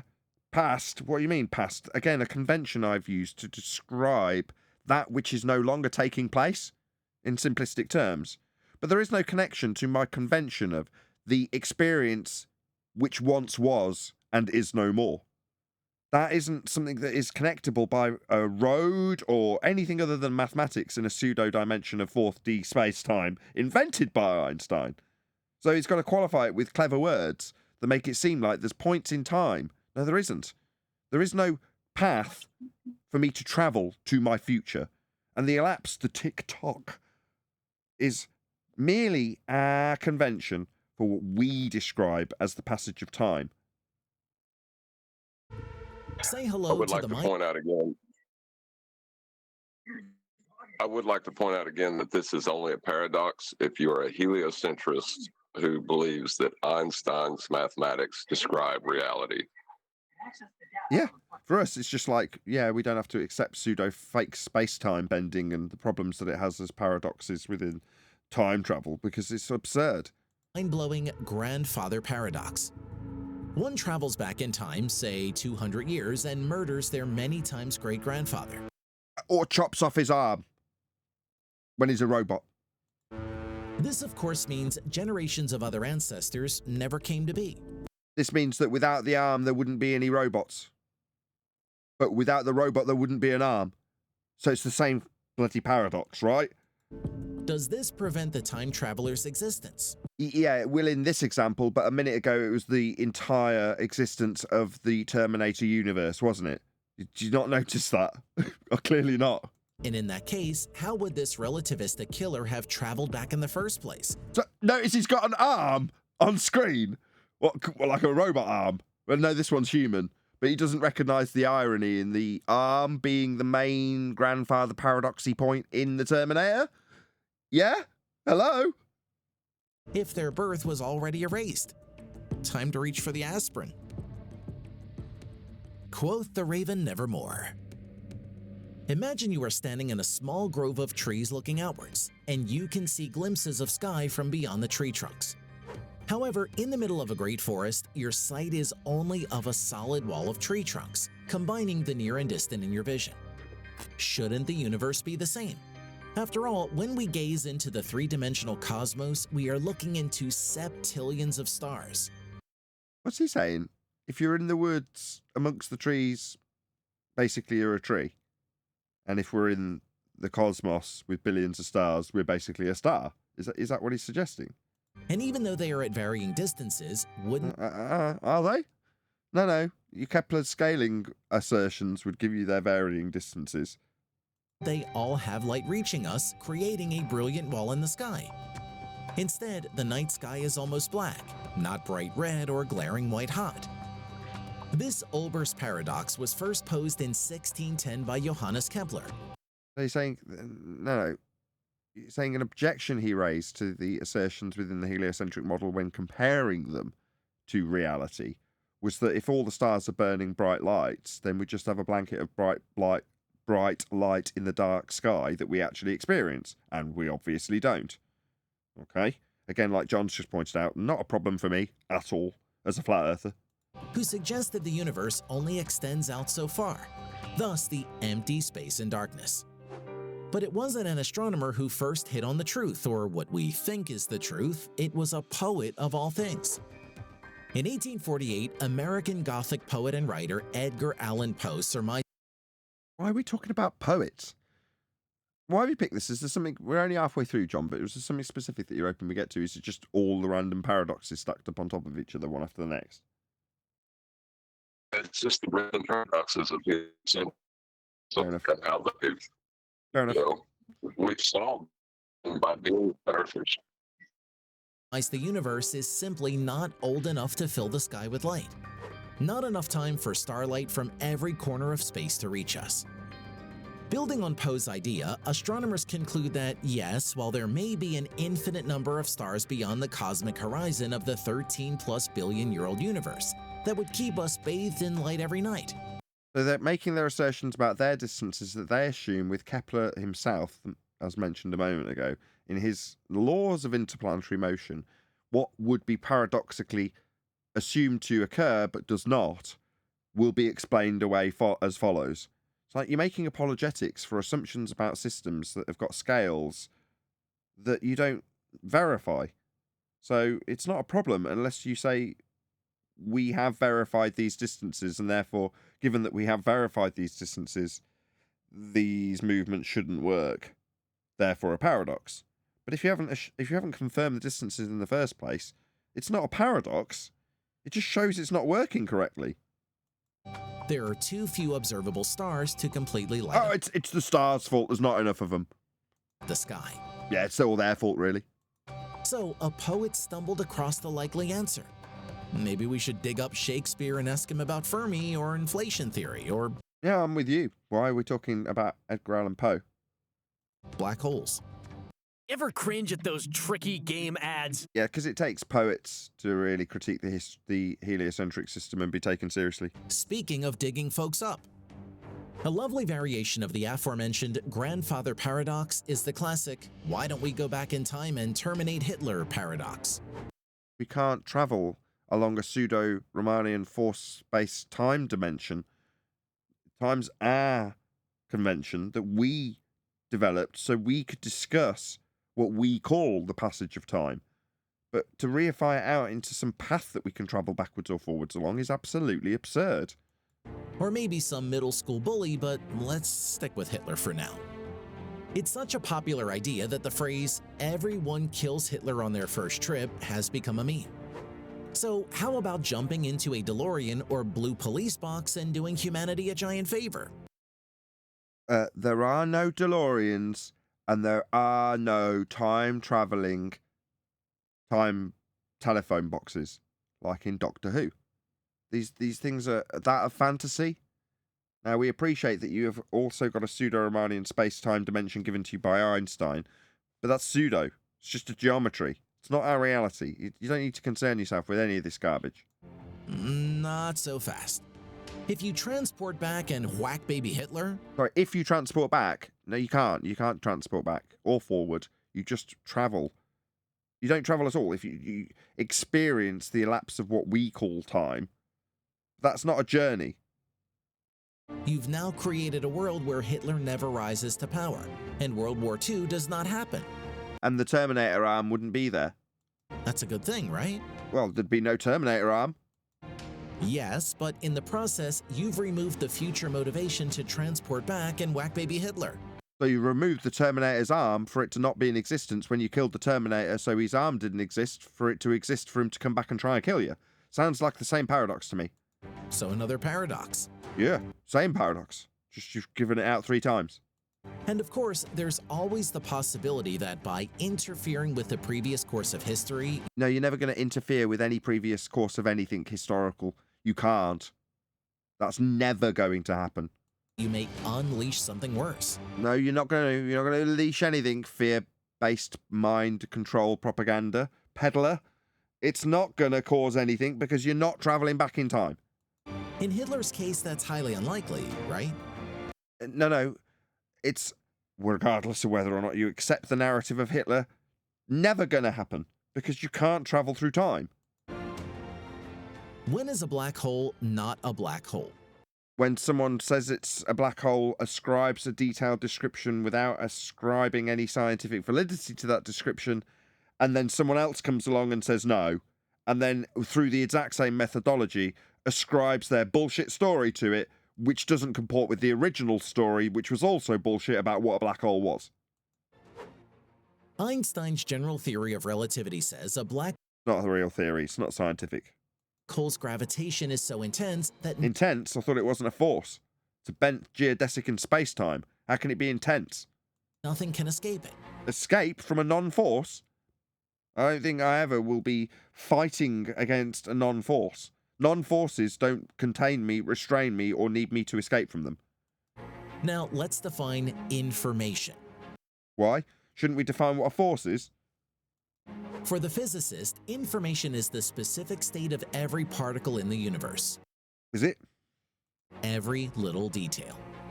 And the first law of thermodynamics says matter and energy cannot be created or destroyed, and the sum total of matter and energy in the universe is a constant. Well, what happens to matter? Information consumed by black holes. Sorry, where did you get the information or the black hole or anything from in the first place if energy cannot be created by nature itself? If nature's not creating itself and your black holes come out of a paradigm that has within it the very birth of that existence from nature, that would be to say the Big Bang, then I would want to know why we even have said claim to be your description of this claim to be black hole, not actually a CGI representation of it. But nevertheless, I'd want to know how that even started in its existence, given that we're going to be violating that first law of thermodynamics when we describe the Big Bang as the starting point for this nonsense. That is the black hole information paradox. If there's ever a bright blinking light to remind us just how little we really understand about the universe, this might be it. In 1975, physicist Stephen Hawking theorized black holes in time will evaporate away and release their mass and energy back into the cosmos. So, theorized? By theorized, you mean he literally pulled it out of his asshole? That's what you mean. Because that's precisely what he did. Yeah? He spits this nonsense out of his word machine, and people think that that's what it now is. No. His mere speculation about what he thinks it could be. All right. This isn't science. This is the ramblings of a disabled man with a voice box. Cosmologists believe the quantum information for everything that went into the... Believe? No, quantum mechanics has scientific validity established within it. So, no, our entire technological advancement throughout the 20th and 21st century has come from quantum mechanics. Black hole was preserved on its surface, even as the matter was doomed. So where does that information go when the... What is this nonsense? Incorporating the words of quantum mechanics into the notions and speculations / theory, yeah, right, from Hawking's. You having me on? Black hole evaporates. Where did that bottle of aspirin go? Mind officially blown. Not for me, just bullshit officially exposed. Paradoxes may have no solution or be only explainable by theoretical propositions. You debunk the heart and foundation that the paradox is based within, and you ultimately undo the paradox, because then it's not a paradox anymore. Right, John? Yeah. Yeah. Well, the point of a paradox is that they don't exist. Yeah. But that is right. We solved the paradox by becoming flat earthers. Yeah. What would happen if you could go back in time? Because you can travel along a bent geodesic through space-time that's been bent back on itself, so that you can travel along a timeline that takes you to prior to Hitler's existence. And then you can live up to his birth and then execute him in the same way Terminator would try to go and get John Connor. Okay. The paradox being that you would wipe yourself out of existence because there wouldn't be the baby boom. So what are you going to do now? I'm going to point out that you can't travel back in time. There are no bent geodesics in space-time. There is no fourth dimension. Einstein made the whole thing up. Therefore, there's no paradox here. And Nathan, I can add something to that. It's impossible to erase yourself because you would have to be there in order to erase yourself. So it's not just, because you're a paradox, you stop existing. No, you would never be able to do that because it requires you in order to undo you. So it's what I think we should do not possible. to test this is you should chase me along a series of mechanical devices, and then I'll crush you in a hydraulic press, and you can reach out to grab me when I do, and we'll chop off your arm, put it into a cabinet, and then resurrect you in about 30 or 40 years into a biomechanical killing machine. Okay. Only seems reasonable. That can never be subjected to the scientific method. What's that? What, like cause and effect? Barium manipulating that which you assume causes an effect by way of systematic experimentation based on that hypothesis. You wouldn't know what the scientific method is. You're just peppering it in there to make it seem like your paradoxes are going to be less validated, but still paradoxical. Now, we undo the heart of these nonsensical paradoxes, not point out that they're not going to comport with the scientific method. Perhaps time the travel thing about conceptual paradoxes is that they're just concepts, because paradoxes can only be conceptual. They can never be real. What do they point at? That something, the entire premise, has been wrong. That's why you bump into a paradox. It's like the She-Ra paradox. When you appreciate that you cannot touch a unicorn, and yet She-Ra's riding around on one the whole time, it's a paradox, isn't it? Because obviously she can touch the unicorn she's riding one and it's talking to her. But yet you can't touch unicorns. So how does that work? Yeah, you've got two choices. Try and wrap your head around it. Go and get yourself some aspirin because of the She-Ra unicorn paradox. Or point out that unicorns and She-Ra aren't real. Therefore not really a big problem. In fact, not a problem at all. You can have She-Ra ride a unicorn. You can have her breed with one of those Zargon lords and produce a unicorn if you fucking want to. It's forever relegated to science fiction and aliens only exist in Hollywood. To produce unicorns. As physicist Stephen Hawking said, the best evidence we have that time travel is not possible and never will be actually what is he that said we was, have not been in... The best evidence that time travel is... That's what he actually said. ...invaded by hordes of tourists from the future. After all, wouldn't a future Bill and Ted have come here from 1,000 years down the road by now for another excellent adventure? Well, like Bill and Ted in a phone box. Wow. That's your example for time travel? That's your go-to? Yeah. Outrageous. So, what do you think about these sleepless night-inducing paradoxes? None of them cause me any sleepless nights. But we frequently point out how our opponents will lose sleep over this kind of crap when we point it out. It's interesting that you're on their side, pointing it out and asking people on your own side how they cope with these paradoxes, because they aren't. And that's what we do. So we don't lose any sleep. It's interesting, that, isn't it? Good call, John. Good video. Did that get us through the live show? I can't see the time. We're about 5 minutes over the typical live stream time, so that's a pretty good time, I would say. I'm sure you've all got some comments.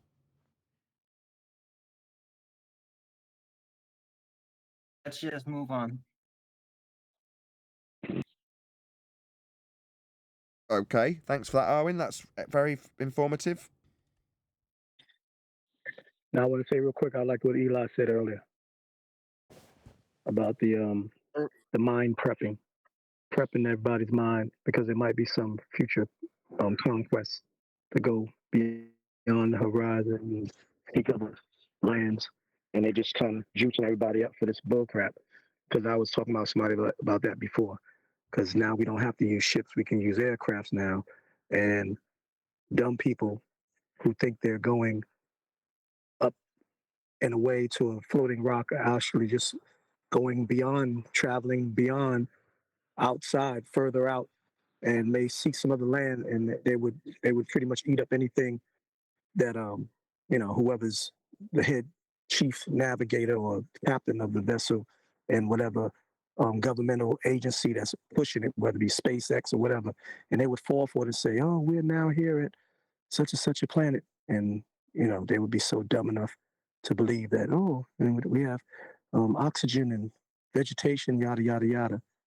And that's probably what they're doing now, because they know that the flat Earth truth is just inevitable. It's going to be swamping everywhere. So they just try to keep pushing this propagation. So if they do this voyage to see other lands, they can have people brainwashed that it's a space travel. Is he roboting or is it me? Yeah, it's him roboting. Yeah, he's roboting. But that's okay. We forgive him.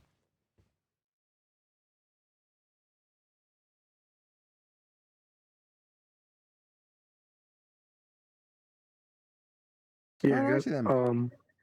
Good show.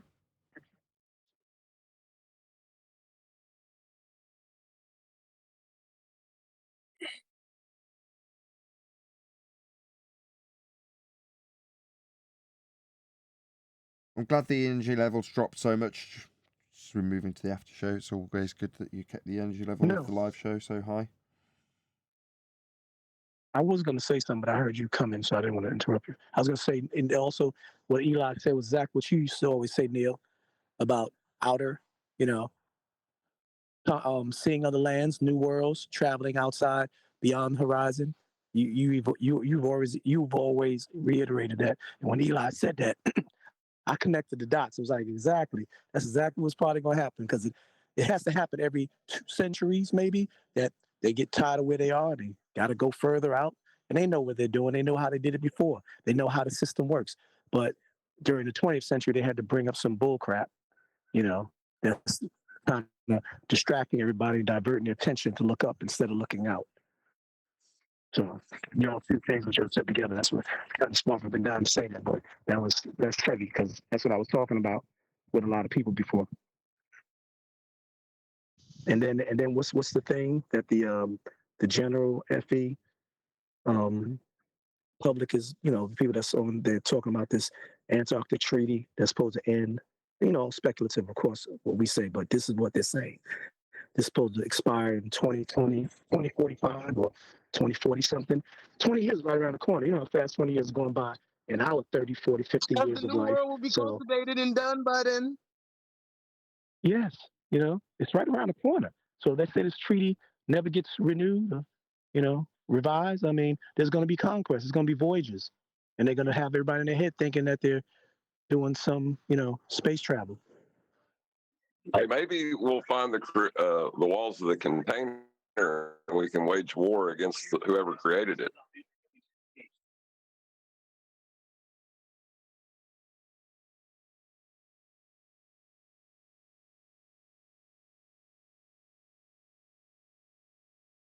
Or, says that sounded. or we could find the wall. Is it there? Where is it? Oh, wow. Are we able to even?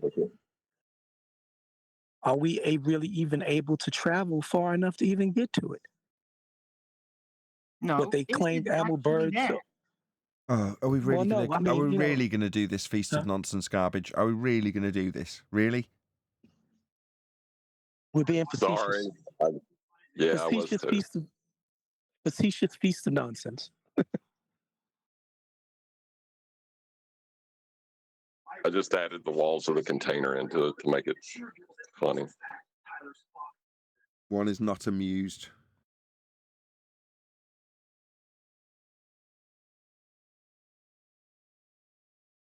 Killjoy.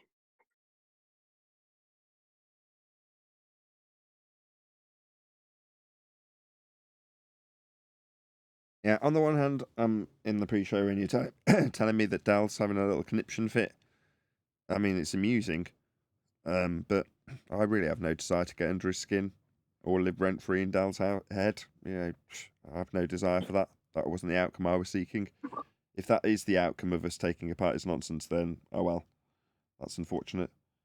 No, it's not just that. He's defending Rachie. Feels like she was ganged up on. And he also thinks that Rachie demolished Adam. They're in delusional world, Nathan. Yeah, they're forming their own new anti-stationary Earth front. Now that's the power of They're suggestion. yeah. If you can make the most noise and then say you won, there's going to be enough dumb people in your audience that'll go, yeah, he did. Okay, well, give me these argumentation points that he won on then. Go on, you repeat them back to me and let's see how you think he won the argument. They won't be able to tell you. But if the person that they support and get behind says, see how well I won, they'll go, yeah! Well, they might say, "Well, you didn't want to go to the Coriolis because you know where I'm going with this." But it's anti-flat Earth that hangs together from this, right?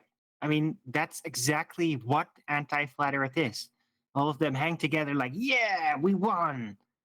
But never like being experts at avoiding actually the confrontation of reality at it.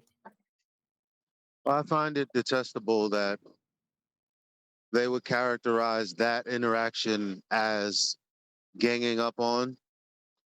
See, I mean, they just find, when I say they, all of these people running around with a vendetta against FED, they're running around using these inflammatory terms, and it's messed up because we don't really give a damn about y'all that much. It's just letting the world know that you're all very agitated and you have us on your mind. That's all it's showing. We fight enough with each other. We don't care about other people.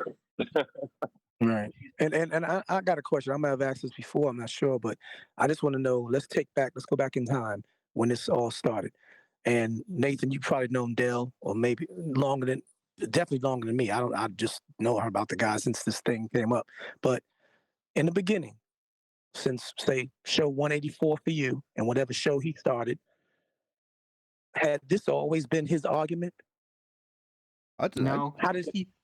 And I want to tell with Dell because a lot of the times it wasn't very clear as to what Dell's actual position even was.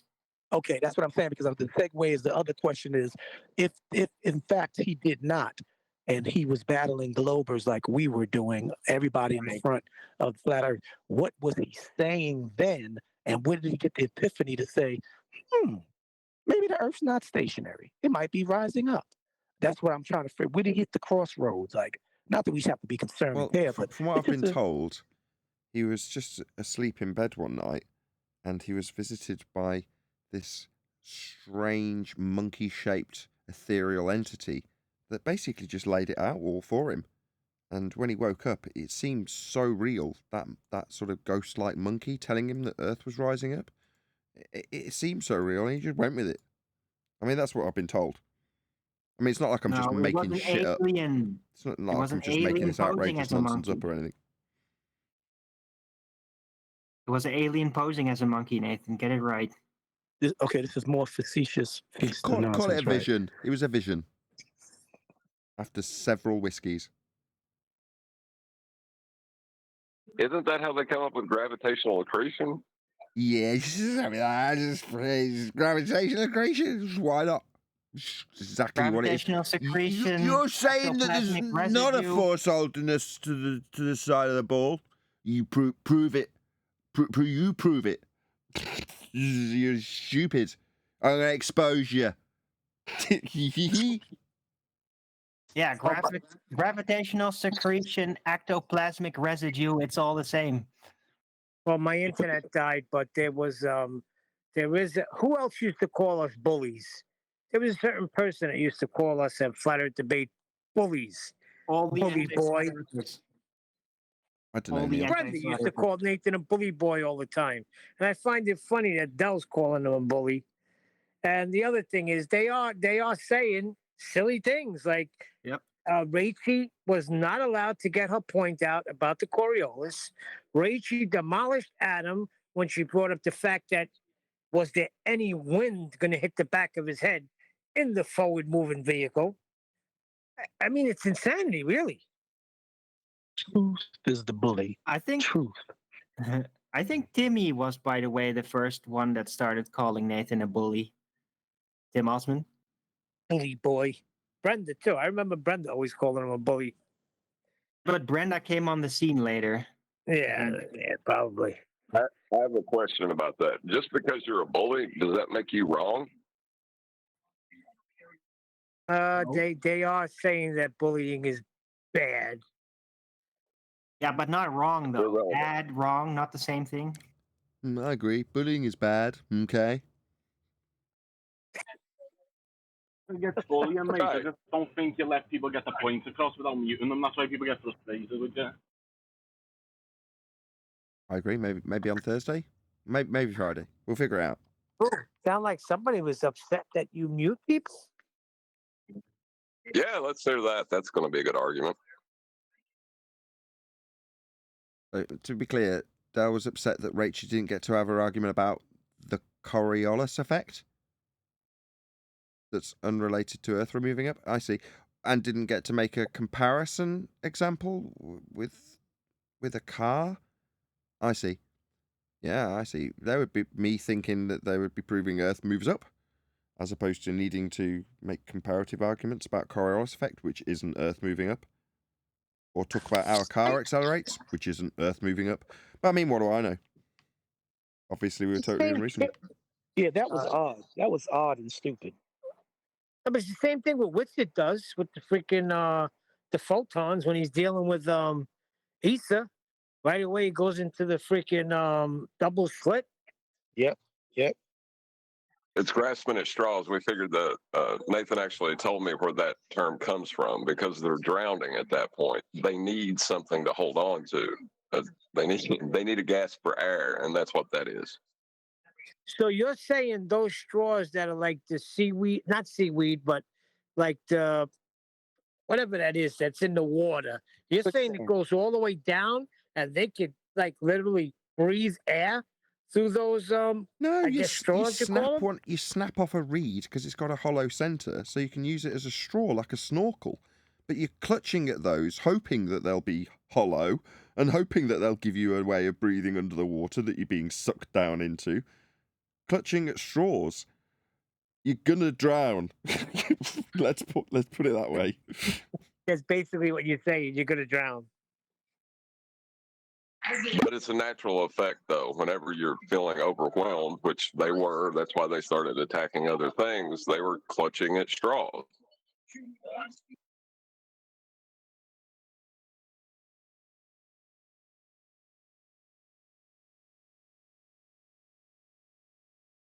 Remember that keyword I said before? Well, desperation. I always said that desperation. Well, it seems like they're lined. There's like 5 or 6 different camps, and they're lined up surrounding everybody that's related to flat Earth debate. And whoever's pumping out the stuff that we are, they're lining up against us. So FED bad. Get ready, boys. It's kind of funny that they're circling us as we battle each other on points, try to iron out the truth. They're circling us with what? Exactly.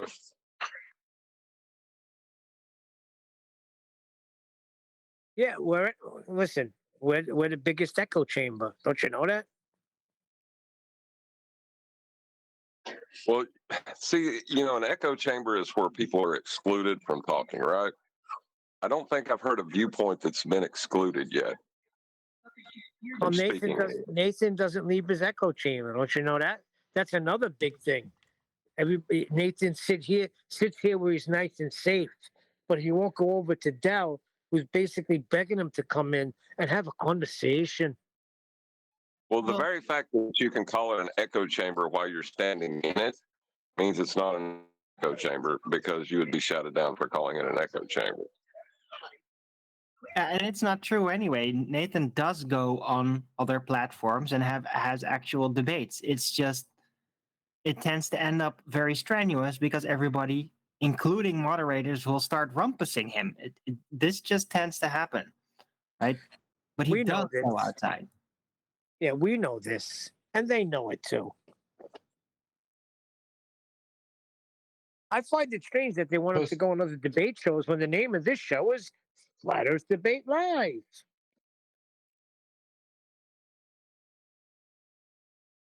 Well, it's a lot easier to affirm your bias if you can silence the opposition. You know?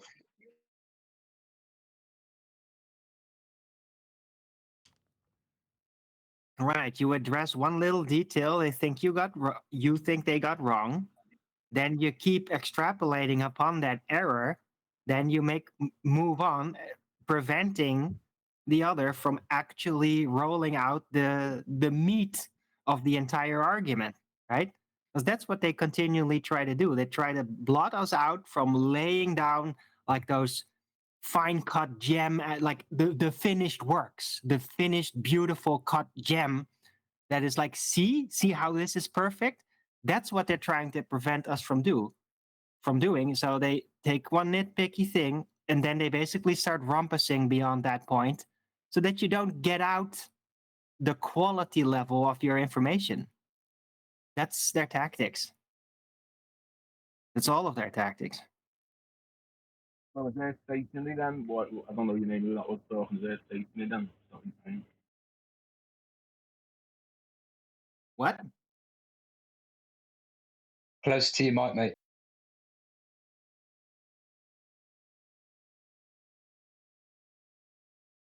Yeah, I mean, if you have a valid point that you think wasn't addressed, I would love to hear it. So we can, see if it was valid.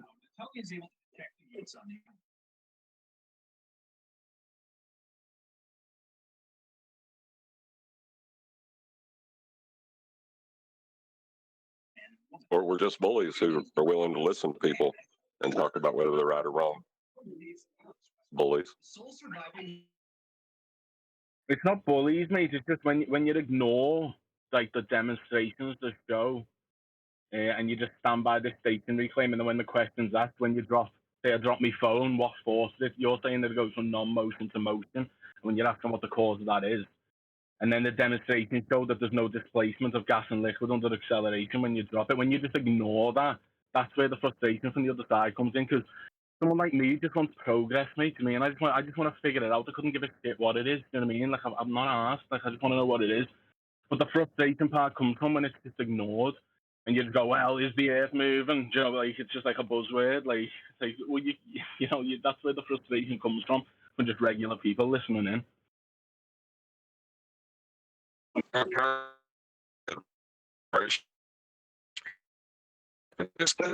Breaking up, John. John, you're probably not the person to address that.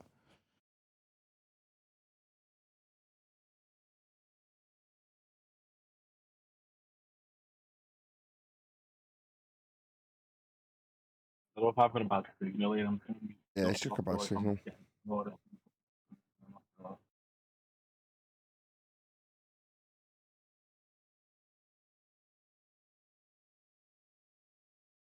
So, what are you frustrated about? What's your frustration born out of?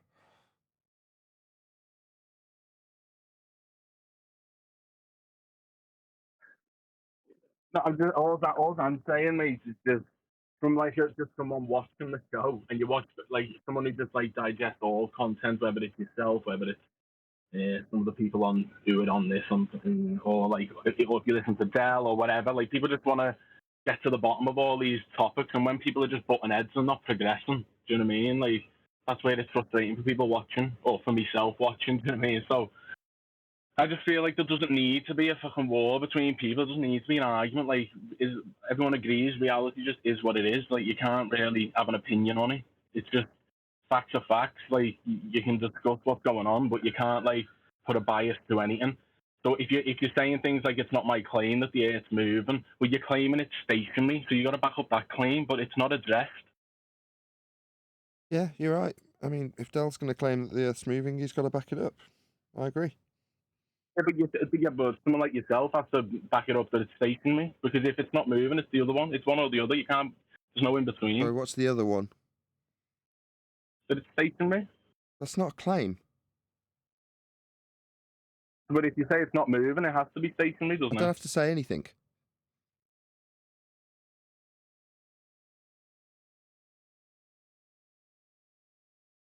It's not a claim I'm making. If you say it's not moving, then I'm not saying that. I didn't say anything. You've told me twice what I'm saying. If you're saying, what if I say I'm not saying that?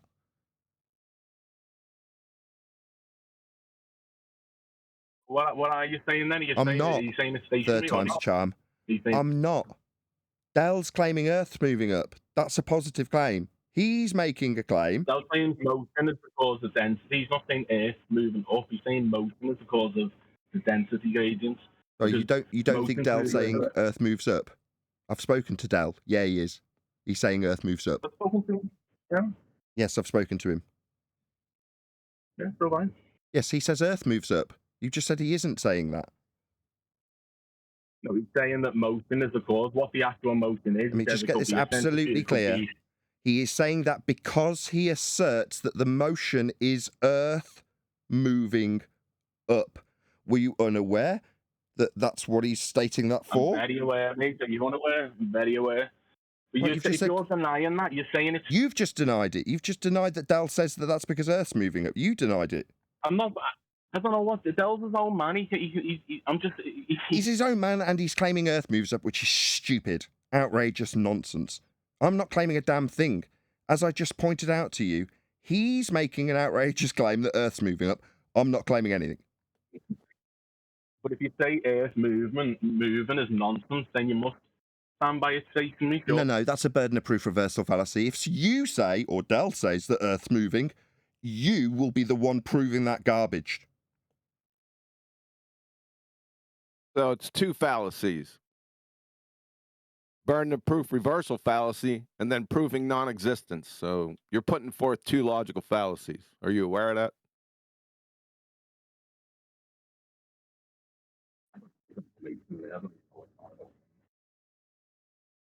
I had a show on this yesterday.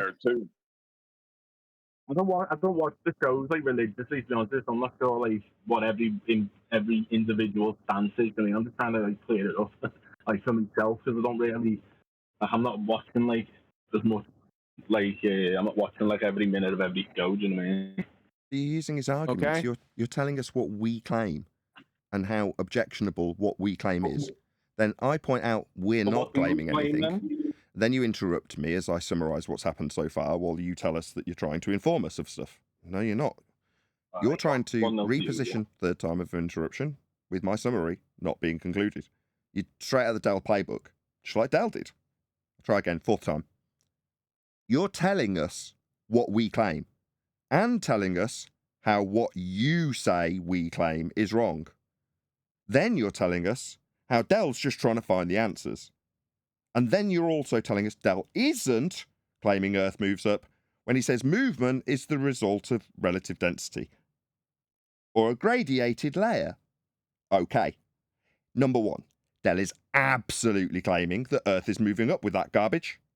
That's his positive claim. Number two, I don't have any claim here to defend, yet you've told me on 3 separate occasions what I claim and how you disagree with it. But now you're telling us that you just, here to learn, or what? No, you're here to tell us what we claim, and how you'll stack up what Dell claims against it. And simultaneously tell us he isn't claiming Earth moves up, when that's absolutely the stupid nonsense that he is claiming. And that's all that needs to be defended, not by me. What's your claim then? You don't claim nothing at all. You don't claim stationary. You don't claim movement. Why would I need to? We're talking about Earth rising. Do we need something else? Yeah, we do, because Dell's shtick is to stack that garbage up in false dichotomy. So your repertoire is to repeat what Dell does. And Dell asks his opponent what they're claiming. Or in the case of you and Dell, you tell us what we're claiming in advance. That's what you've done. And told us how objectionable what you say we are claiming is.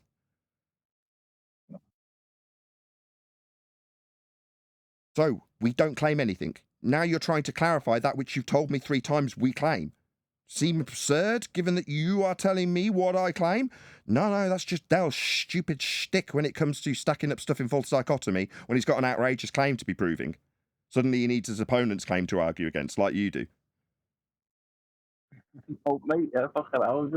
It doesn't take a genius to work out if you say it's not moving, then what you actually think's going on. But just because you don't say it with your own words, somehow, like, you don't believe it. Come on, we're not stupid here, mate, yeah? What? Because it's in response. That made no sense. Hold on. In response to the claim. Hold on. Sorry. If I say it's not doing something, it doesn't take a genius to figure out what's going on. No. If I say nothing's happening, well, it doesn't take a genius to figure out what's happening, well, nothing. There's no claim to be made here. You don't seem to be recognising that. I've said it 4 times.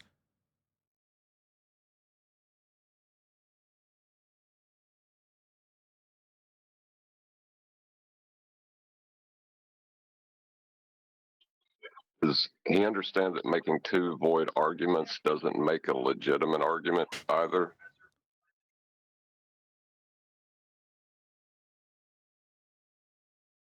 Right. I mean, our position, Nathan's position, has been a rebuttal, not a claim. I'm not trying to point score, I'm not trying to win, I'm not trying to do that. I'm just asking the question, do you think it's stationary or do you think it's moving? Like, it's got to be one or the other. Why? That's a false dichotomy? Do you know what a false dichotomy... My bad. No, My bad. That's a false dichotomy. Do you know what a false dichotomy is?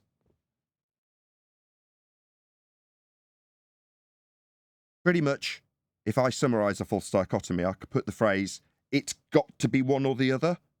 Also, end quote you. That's a false dichotomy. Well, what else could it be? What else could it be? Just keep repeating the false dichotomy at me, I would. Right, well, you don't have to answer if you don't want to, but you just... Well, I don't have to address your logical fallacy of false dichotomy. No, I won't, because it's a logical fallacy that you're not accepting. You're just repeating it without acknowledgement that you're using fallacious reasoning. You're telling me I don't have to answer your fallacy. No, that's right, son. I don't have to answer your fallacy. It's a fallacy. And you don't have to acknowledge that you've used the fallacy. You could just repeat it. You don't have to acknowledge it. You could just declare how stupid you are that you don't understand your own fallacy when it's pointed out to you by repeating it. You could just do that. You don't have to acknowledge your own ignorance in this regard. You don't have to realise how stupid you are when you're using a fallacy repeatedly. You could just say it a 3rd time. You don't have to acknowledge what I've just said. That's a fallacy. Nathan, maybe I can basically ask another question to make it perfectly clear what the situation is. So I'm going to ask you, Nathan, are you claiming that unicorns don't exist? No, I'm not making any claim in any regard in that regard, or any. Right. Why would you? Why would you claim it doesn't exist? It's got to be one or the other. It's got to be they exist or don't exist. So let's take your position that's positive that they don't and stack it up against mine that I won't mention, because I'm not really claiming that there's unicorns existing. I'm just claiming the digestive tract of unicorns and stacking it up against Arwen's obvious positive claim that they don't exist, because there's got to be one or the other, hasn't it, mate? Hello? Yeah, it has to be, yeah. So we've got to argue about unicorns then, really. We've got to do that. And maybe you'll expose me about my unicorn belief. Stay on the topic, do you know what I mean? Like, no one's talking about unicorns. I mean, like, we're talking about if it's not moving, it's got to be still. Like, that's just common sense, mate. Yeah, like you can't like have it both ways. I see. So in other words, if it's not proven by the guy with the positive claim to be moving, then we can only assume the obvious and relative non-existence of the movement you are claiming. So in real terms, there's only really one claim here, that it's moving. And whether or not it is dependent on you bloody proving that it is. Not me not proving that it isn't. Because I don't have to do anything to prove that. Nothing. But your outrageous stupid shite that Earth's moving up, that definitely needs proving by you or Dell.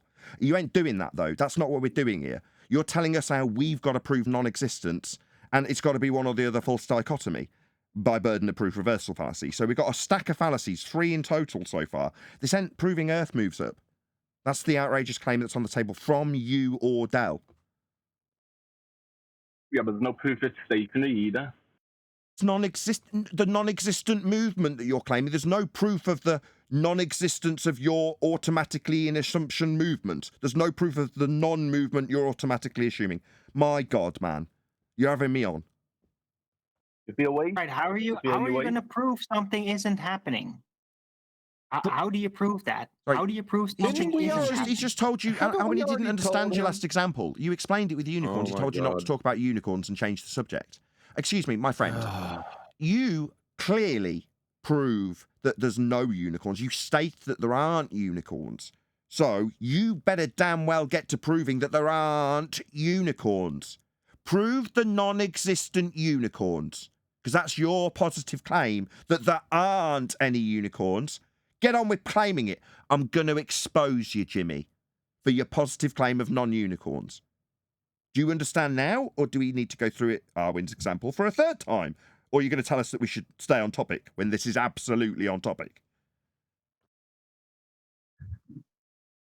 Just carry on with what you're doing. I'm asking you, the one with the positive claim for the non-existence of unicorns. You say I've got a positive claim for the non-existence of movement that you've got a positive claim for. I'm saying, by contrast, you need to get to proving the non-existence of unicorns. It's the same as what you're asking me for. Prove the non-existent movement, I claim. You're claiming it moves. Prove it moves.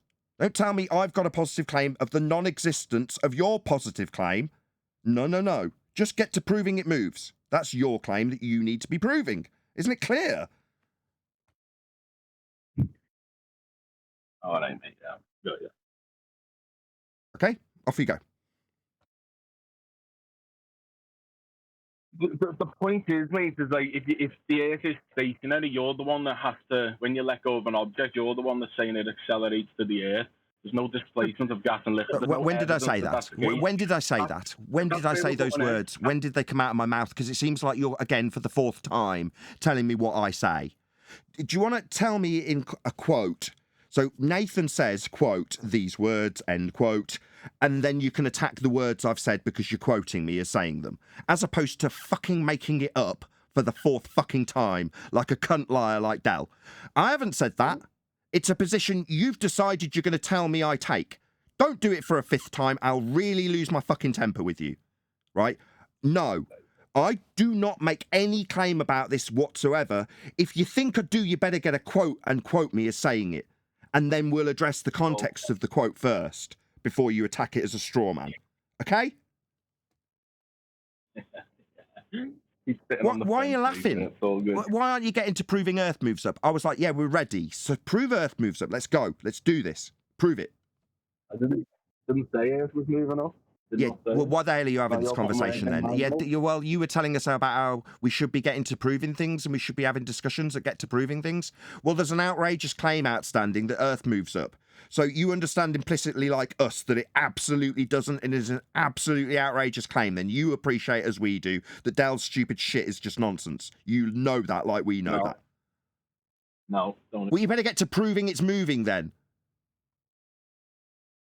All right, mate. I'll get Well, all right, well, it's got to be like, oh, I've got to prove my own stupid shit. Yeah, you have. Get on with it.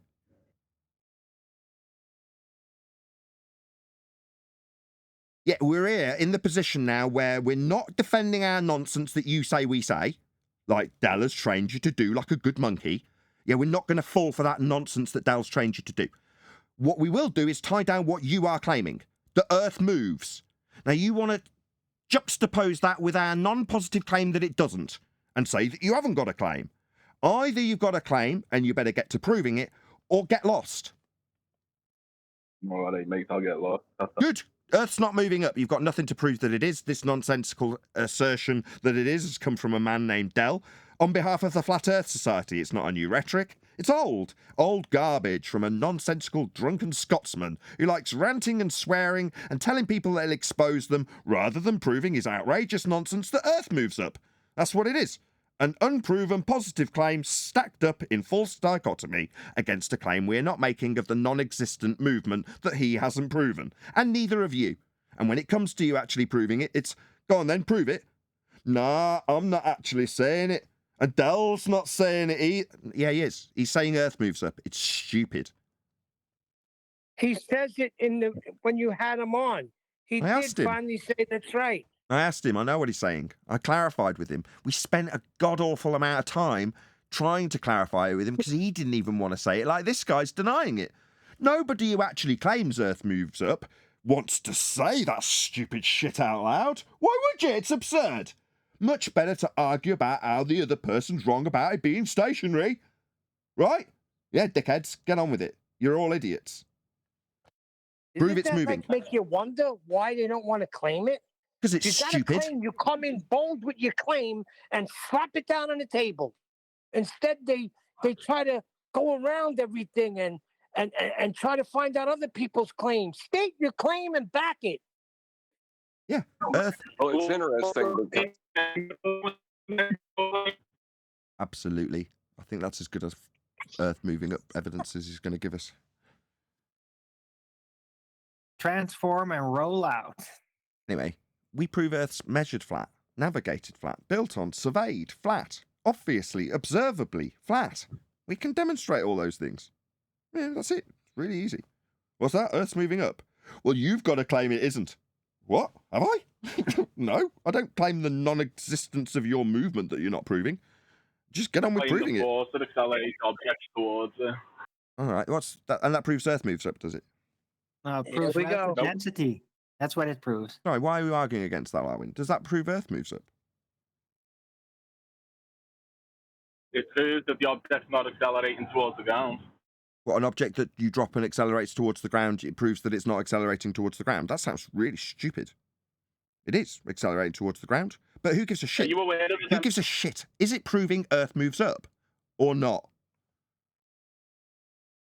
It proves Robot! No, it doesn't. It doesn't prove Earth moves up. It's just stupid shit that you're postulating by throwing things and then saying that when they move towards the ground, it doesn't prove that they're moving towards the ground. I mean, that's totally absurd. Well, this reminds me of when we understood the elevation angle argument, and ballers would come in and say the Earth, no one's claiming the Earth is curved, and then they would try to debunk the Earth is flat using flat angle, angles. It's right. Kind of the same thing.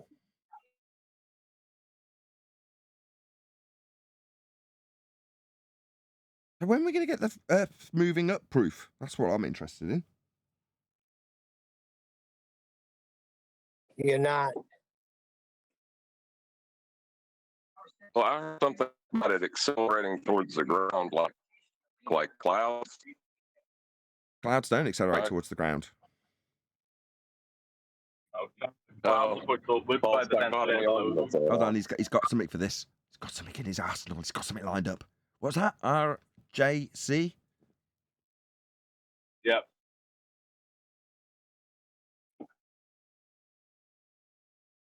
This is your moment. Go ahead. Hang on, sorry, mate.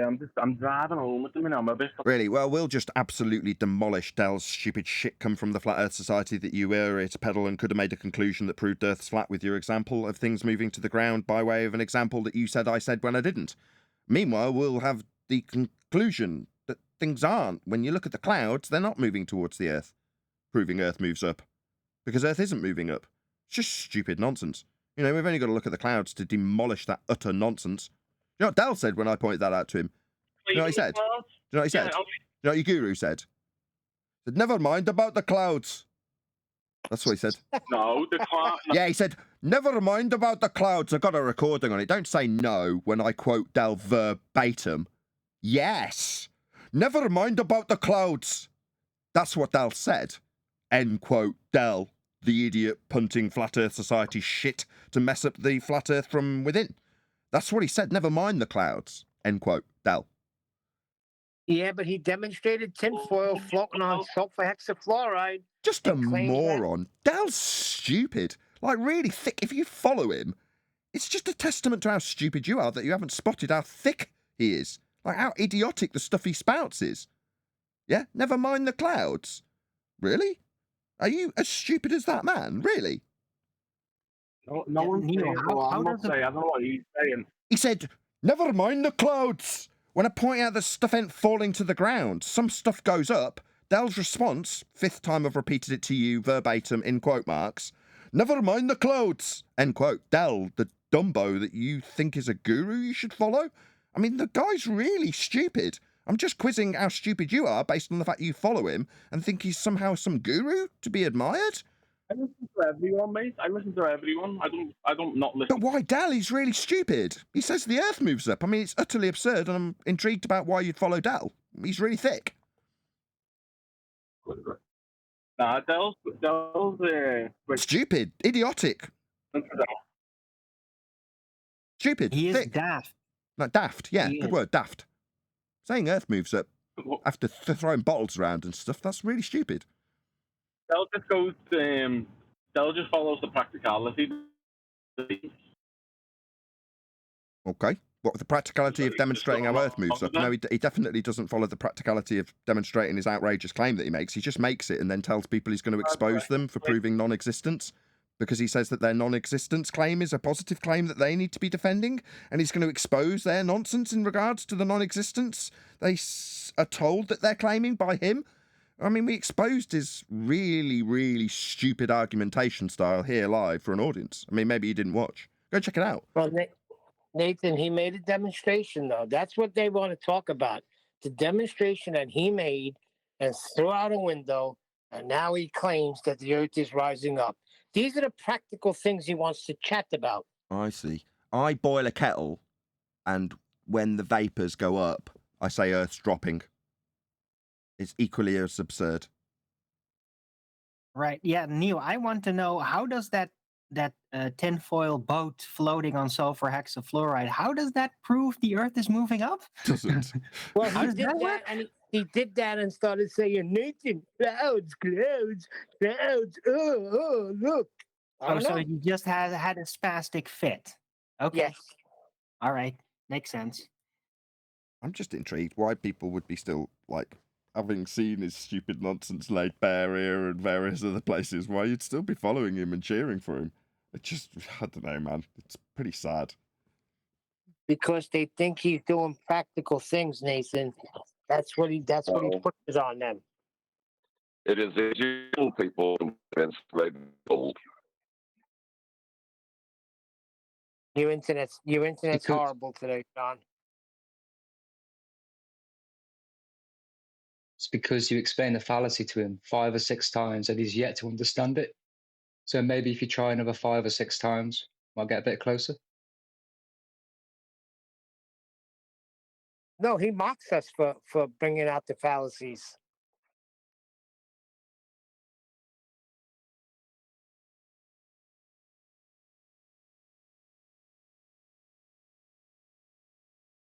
Logical fallacies. Not one of them over there's logic. Has any sort of logic. Just to be sure, it is easier to fool people. Are you a? Go on, John. It's easier to fool people than to convince them they've been fooled, and that's what we're running into here. That's all it is. RJC, can you see main text chat?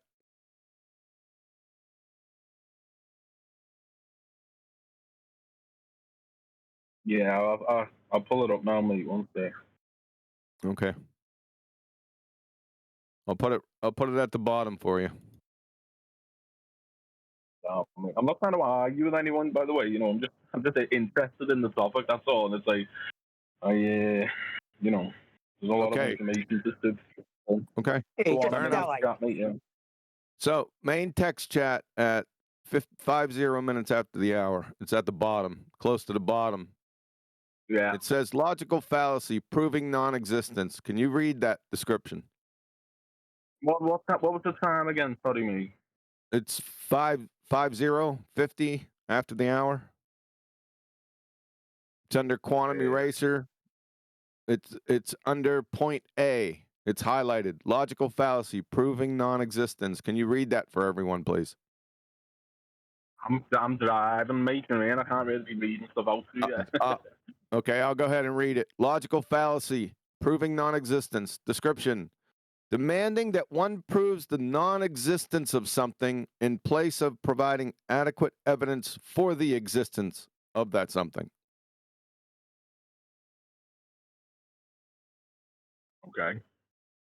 Yeah. So when you're asking Nathan or anyone else to prove non-existence, that's fallacious reasoning. Your argument is therefore void.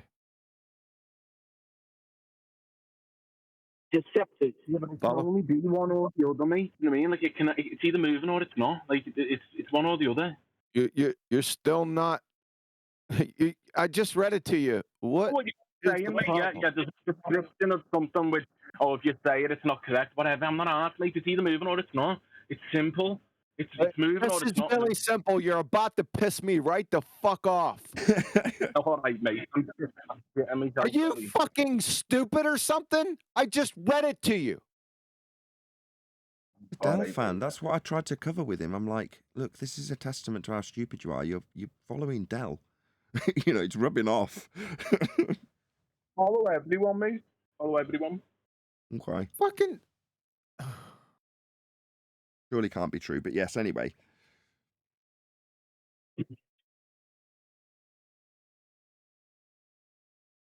No, you're guilty of two logical fallacies, by the way. So, nobody knows. Yep, you're guilty of two logical fallacies. If you go down to B, you're following it up with a burden of proof reversal fallacy. Okay. So, what do you expect us to do? No, that's fine, mate. Yeah, that's fine. That's all right. Fair dude. Okay. There you go. End of. It's actually not worth the energy. I'm serious.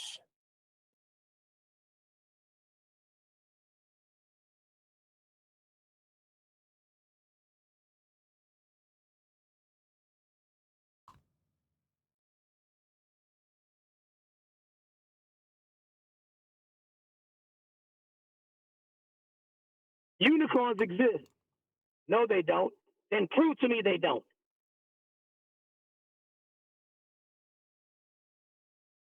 Yeah, you've got it. Good summary.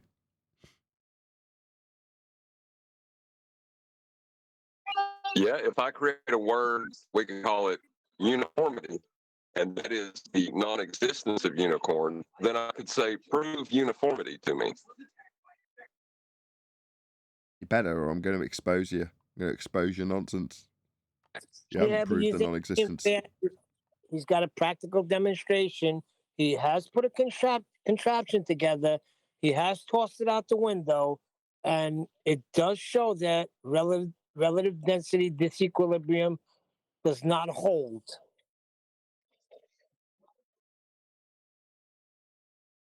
What? Did you just say? Then why do we have? Then why do we have relative density on Earth? That's the question, mate. That's the question. That's the question. Yep. No, that's the answer. Okay, go ahead.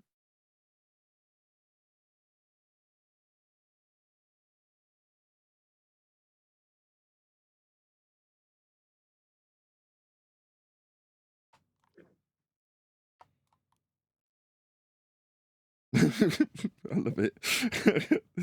This is upward rising Earth at its best. This is what it's all about.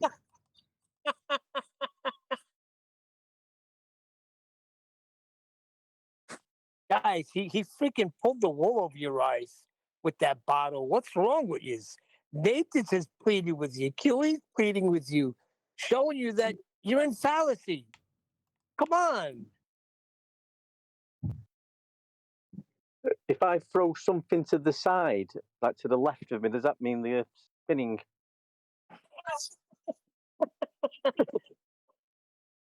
Drowning in fallacy, reaching for branches as they sink in the quicksand. Just all you hear is boop, boop, boop, boop, boop, boop, boop, boop. I mean, I'm not even interested in Dell anymore. I'm wondering what the hell these people that follow him, where are your brains? Where's your head at? Well, to be fair, he had a lot of trollish people hang around in there, talking shit all over the place about everybody. So I don't think it'll change much for the majority of his followers. What does that have to do with people that are following this guy blindly because he threw a bottle of freaking water out the window? That's basically what he did. Sounds legit. I think it's probably just good enough for them, right? They probably have a low standard of what they find acceptable proof. And that's why people hate the scientific method, right? Because it's very narrow. So everybody jumps on board of pseudoscience and deliscience.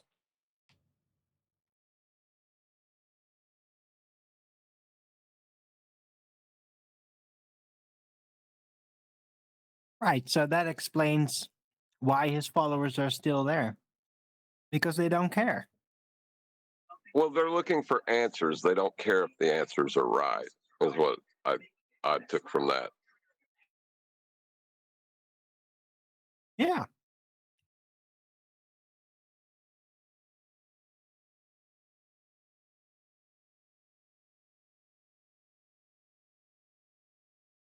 So they're probably more inclined to follow consensus-based facts, right?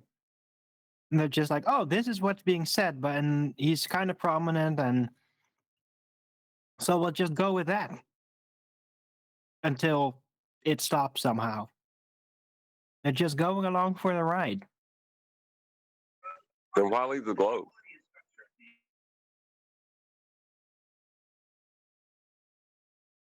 I don't know. If they're just seeking consensus, they should have never left the globe. They have no valid epistemology to leave the globe. They're out of their minds. Oh, but hold on. That doesn't mean that you're going to have the universal consensus. I mean, nobody has in their right mind adapts to universal consensus, because there's always going to be fractions, split ups in certain regions and ideas and how you do things, and you're never going to universally agree, if there even is going to be a universal agreement like that, right? But it's about how you go about in the circles where you do.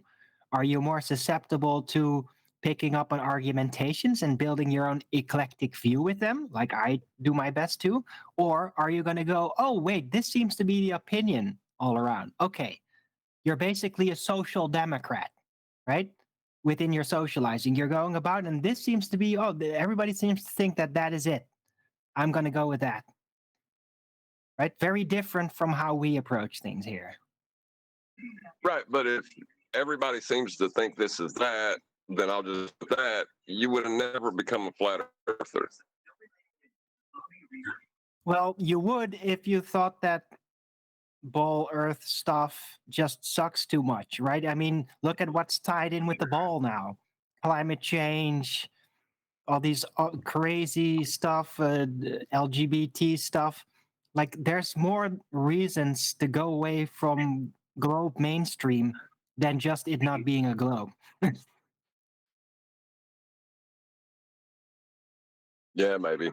I don't Flat know. Earth, in a way, is beside a technical argumentation that's very valid. It's also a counterculture, like one of the biggest countercultures against mainstream. I mean, there's a lot of countercultures, but we are like really on the end of the spectrum there.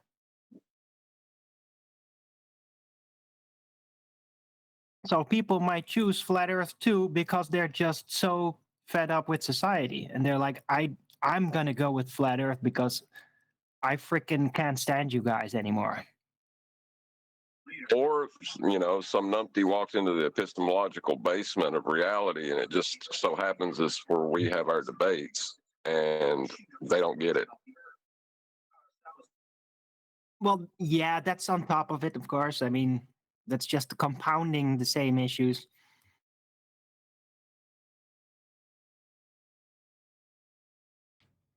I mean, not getting it certainly does contribute in general to going with a more consensus-oriented view of things.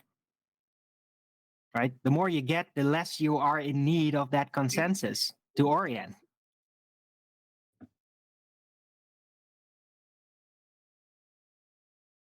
Howard, talking there. I'm not sure what your name is, mate, but can I just ask you just a quick question?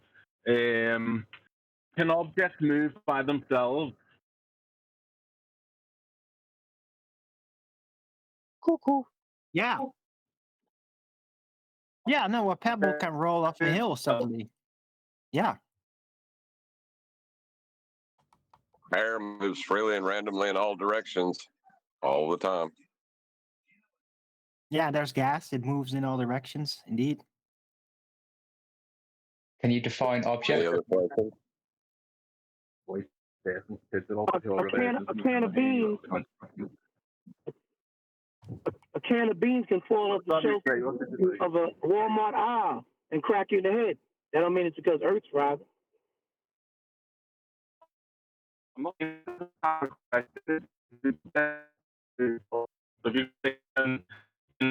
That's about how Dell's claims sound.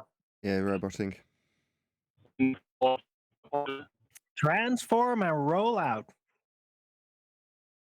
That's about how they sound, though. The claims itself. RJC, you're roboting.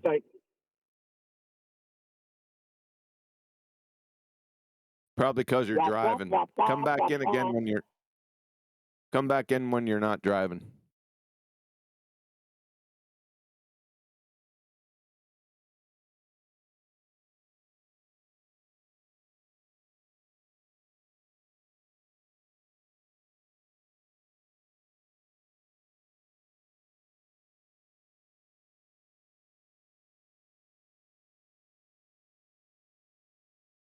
Right, but to come back to what I was talking about, like people that are more consensus oriented and people that are more eclectic critical thinkers, I think that our group has been really good on one end of that, very in opposition to consensus thinking in all directions, very careful, very reasoned out with what we discuss. Like everybody tests everybody else's ideas here, right?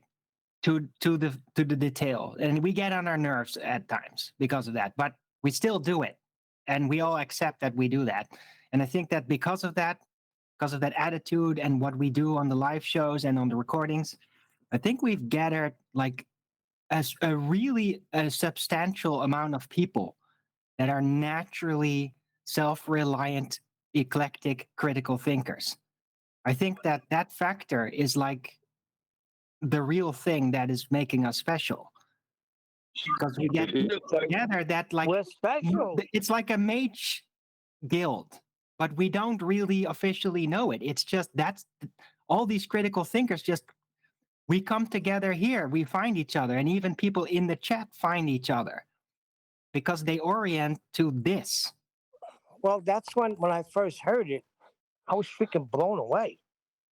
Blown away. I was like, wow, now this is the show. Enough for all the other bullshit. This is the show. I think it was somewhere around the 600s. And then you can't. You're right, Arms. Right. I'm just really glad I was part of it at the very Yeah, early. you can't get off of it. And I remember I had it freaking timed. At that time, there was 2 shows, right? And then there was a after show that I would wait for because I knew there was some stuff that I didn't hear on the live show, and that was it. At work, my freaking times were mapped out. Yeah, I that drove started with everybody else Randy. crazy, but that's how good the show is. Right. That's Randy that started doing that. Remember that, guys? Randy would start recording when we were just talking. And then eventually Nathan was like, yeah, that's actually, that's interesting. We're gonna do that standard now. It was great. The whole thing about the show when I first started watching it, because I was a Glober, was I was looking for a problem in the argumentation. So I can sympathize with some of the people coming here, but I also understood fallacy enough to know when I was using it. Maybe that's the problem. If you don't get it, just look into the fallacies QE's pointing out to you and then come back, because you're obviously not understanding it. I was just going to ask you that, John, as a baller, and like when you first heard QE and Nathan, what was your first impression, let's say? I thought they were wrong. I didn't know why. I was trying to figure out why they were wrong, but I thought they were wrong. Yeah, I'm the same way. I didn't know all the terminologies of, non-sequenta, blah, blah, blah, fallacy, all the terms I'm still learning, but I knew how to argue with the average Joe, and I was on the side of the truth. And listening to this, out of all of them, Globebusters, all of them, I went through all of them listening. This is the one that made me be like, and then it was quite entertaining to hear the passion and the intolerant temperament of Nathan with his going in hard. I was like, yeah, this is how I get down when I'm talking to the dum-dum. I love the way he's doing it. So I listened for a long time before I even said hello on the Discord. But this is the one. You can't, once you go FED debate, you can't go no other way. Yo, wait a second. Hold on. Exactly. You said you thought they were wrong, but you just couldn't figure out how. So when QE was laying down the scientific method. No, bro. Wait, not you. I'm talking to John. When QE laid down the scientific method, right? And he used to have Wiggles and them on the ropes with the writing. Where did you find that they were wrong? I didn't. Why do you think I'm a flat earther now? Oh, okay. But I had to exercise my own discernment to come to that conclusion. Oh, because I thought you said you thought they were wrong at first. Well, of course I did. I was a Glober.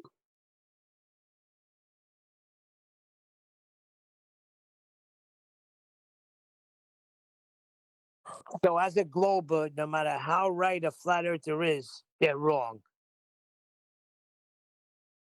Yes. Yeah, that checks out.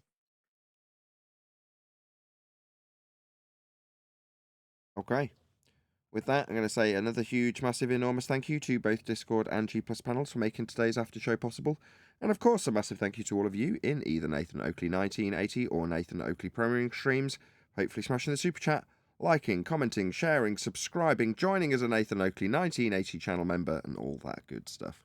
I've been Nathan Oakley, and I will see you all in the next video.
lovely day.